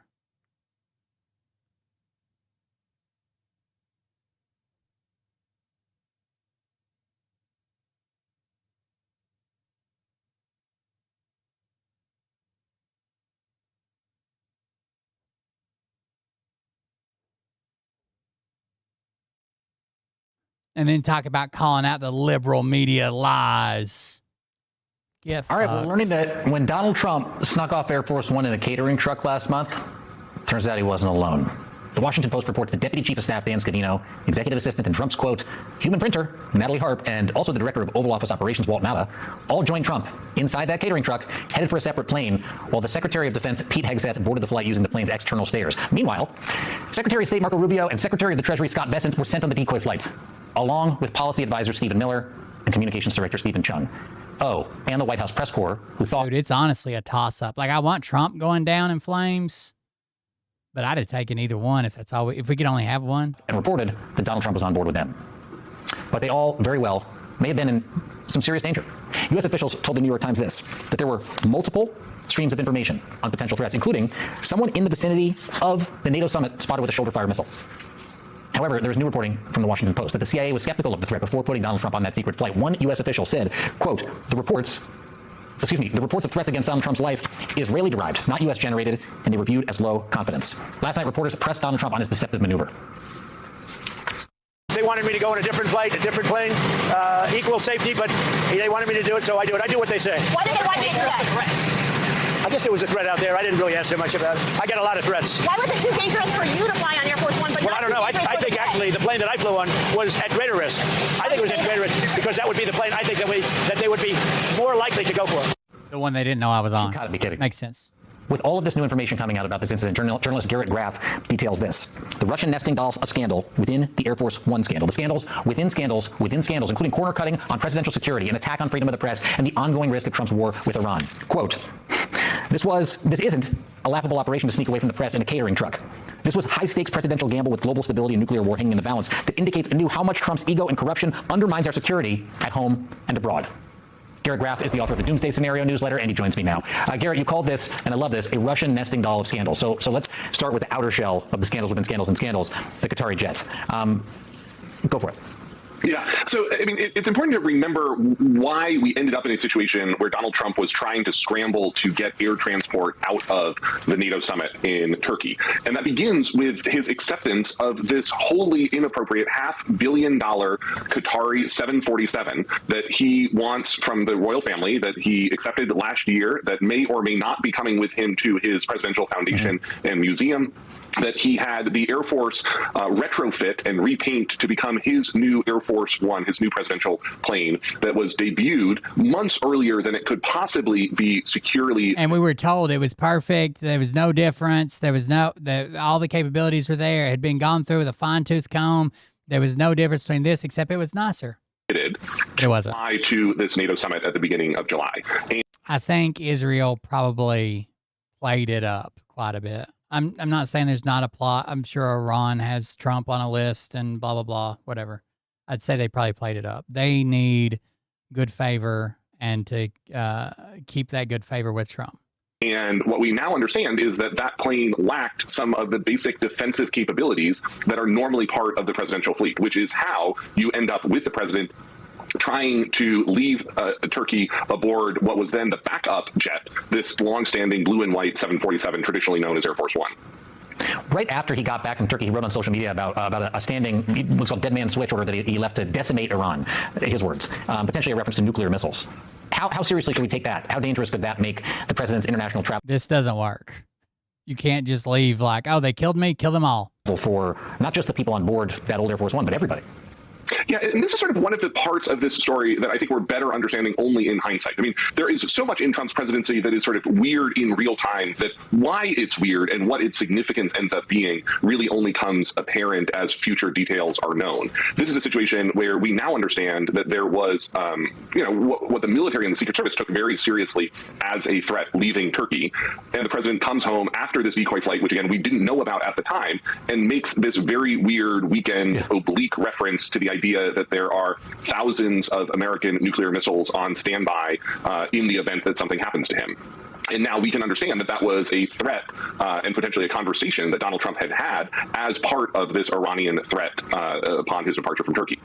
The next layer down is an obvious one about the attacks on freedom of the press, and that really ramped up, like we're talking about with the nuclear threat after the flight. Of course not. You can't leave a standing order. You're no longer president when you die. For the government to go after journalists. I mean, Vance might do it, but like that, he's not compelled. Like no one's like, oh, what was his final wish? To turn Iran into a sheet of glass? Yeah, we got to carry that out. Former officials over legitimate I mean, I sat with Maggie Haberman in the days after this happened, and those subpoenas came. Subpoenas have come before, but not with the speed that they came in the wake of this story coming out. Exactly. And again, this is something that we have a much better understanding of now. That Trump comes back. There's a lot of weirdness about why he was on this backup 747, or at least that we thought that he was on this backup 747 at the time.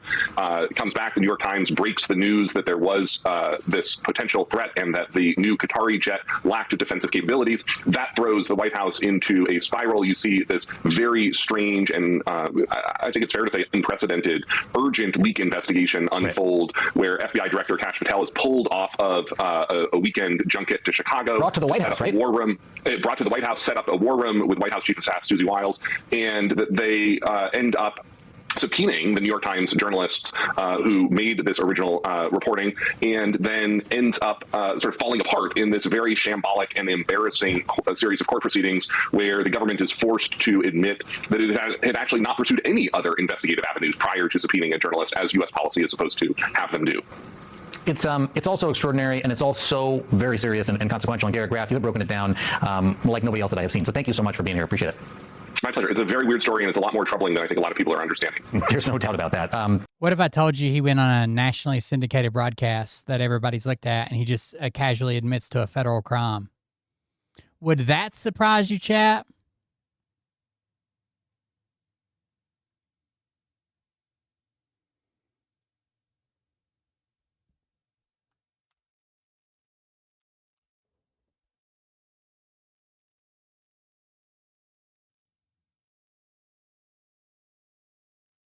Win easily. Now, I think they're hurting themselves because we don't want communists in our country. You got a lot of bad candidates on the other side. And it's one thing to win in a radical left area, you know, an area that tends to be very much on the Democrats' side. But I don't think you can win on a general election with that. I just don't think the people are ready for it. I don't think they'll ever be ready for it. Do you, MAGA Inc., the super PAC that your allies control, has a lot of money and a lot of people? Not my allies. I control it. Okay. No. You and your allies. Excuse me?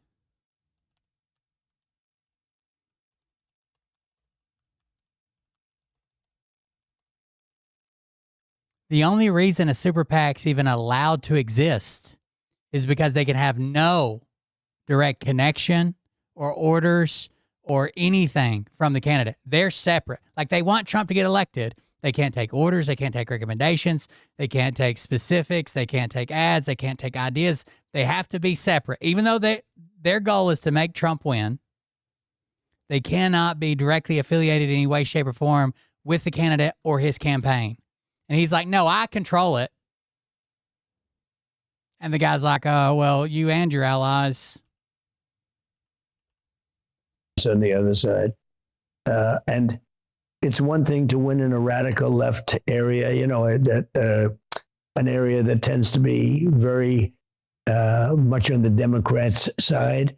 But I don't think you can win on a general election with that. I just don't think the people are ready for it. I don't think. And the guy tries to phrase it right, like, your allies control this super. No, I control it. They'll ever be ready. It's his fucking ego. He's admitting to federal election crimes in a fucking interview because his ego won't let him say someone else is in charge of anything. Do you, MAGA Inc., the super PAC that your allies control, has a lot of money and a lot of people? Not my allies. I control it. Okay. You and your allies. $800 million. Are you going to spend it? It's funny. Nobody ever, of course, I'm going to do. You're going to spend it in the midterms. I could spend it on pretty much anything I want. I'm going to spend it I'm going to help Republicans. And so when you say I don't care. No, I didn't say that. I said some people say that. Yeah, look, I mean, I could do a lot easier. I didn't have to be away in Nevada yesterday. I didn't have to be in Los Angeles yesterday making speeches. I didn't have to be supporting all the... Why would we ever have these interviews presented by Boeing? Why are they sponsored? I hate the whole country, dude. I'm so fucking over it. I'm fucking broke. Everything's goddamn expensive. Everything fucking sucks. I'm done. I'm over it all.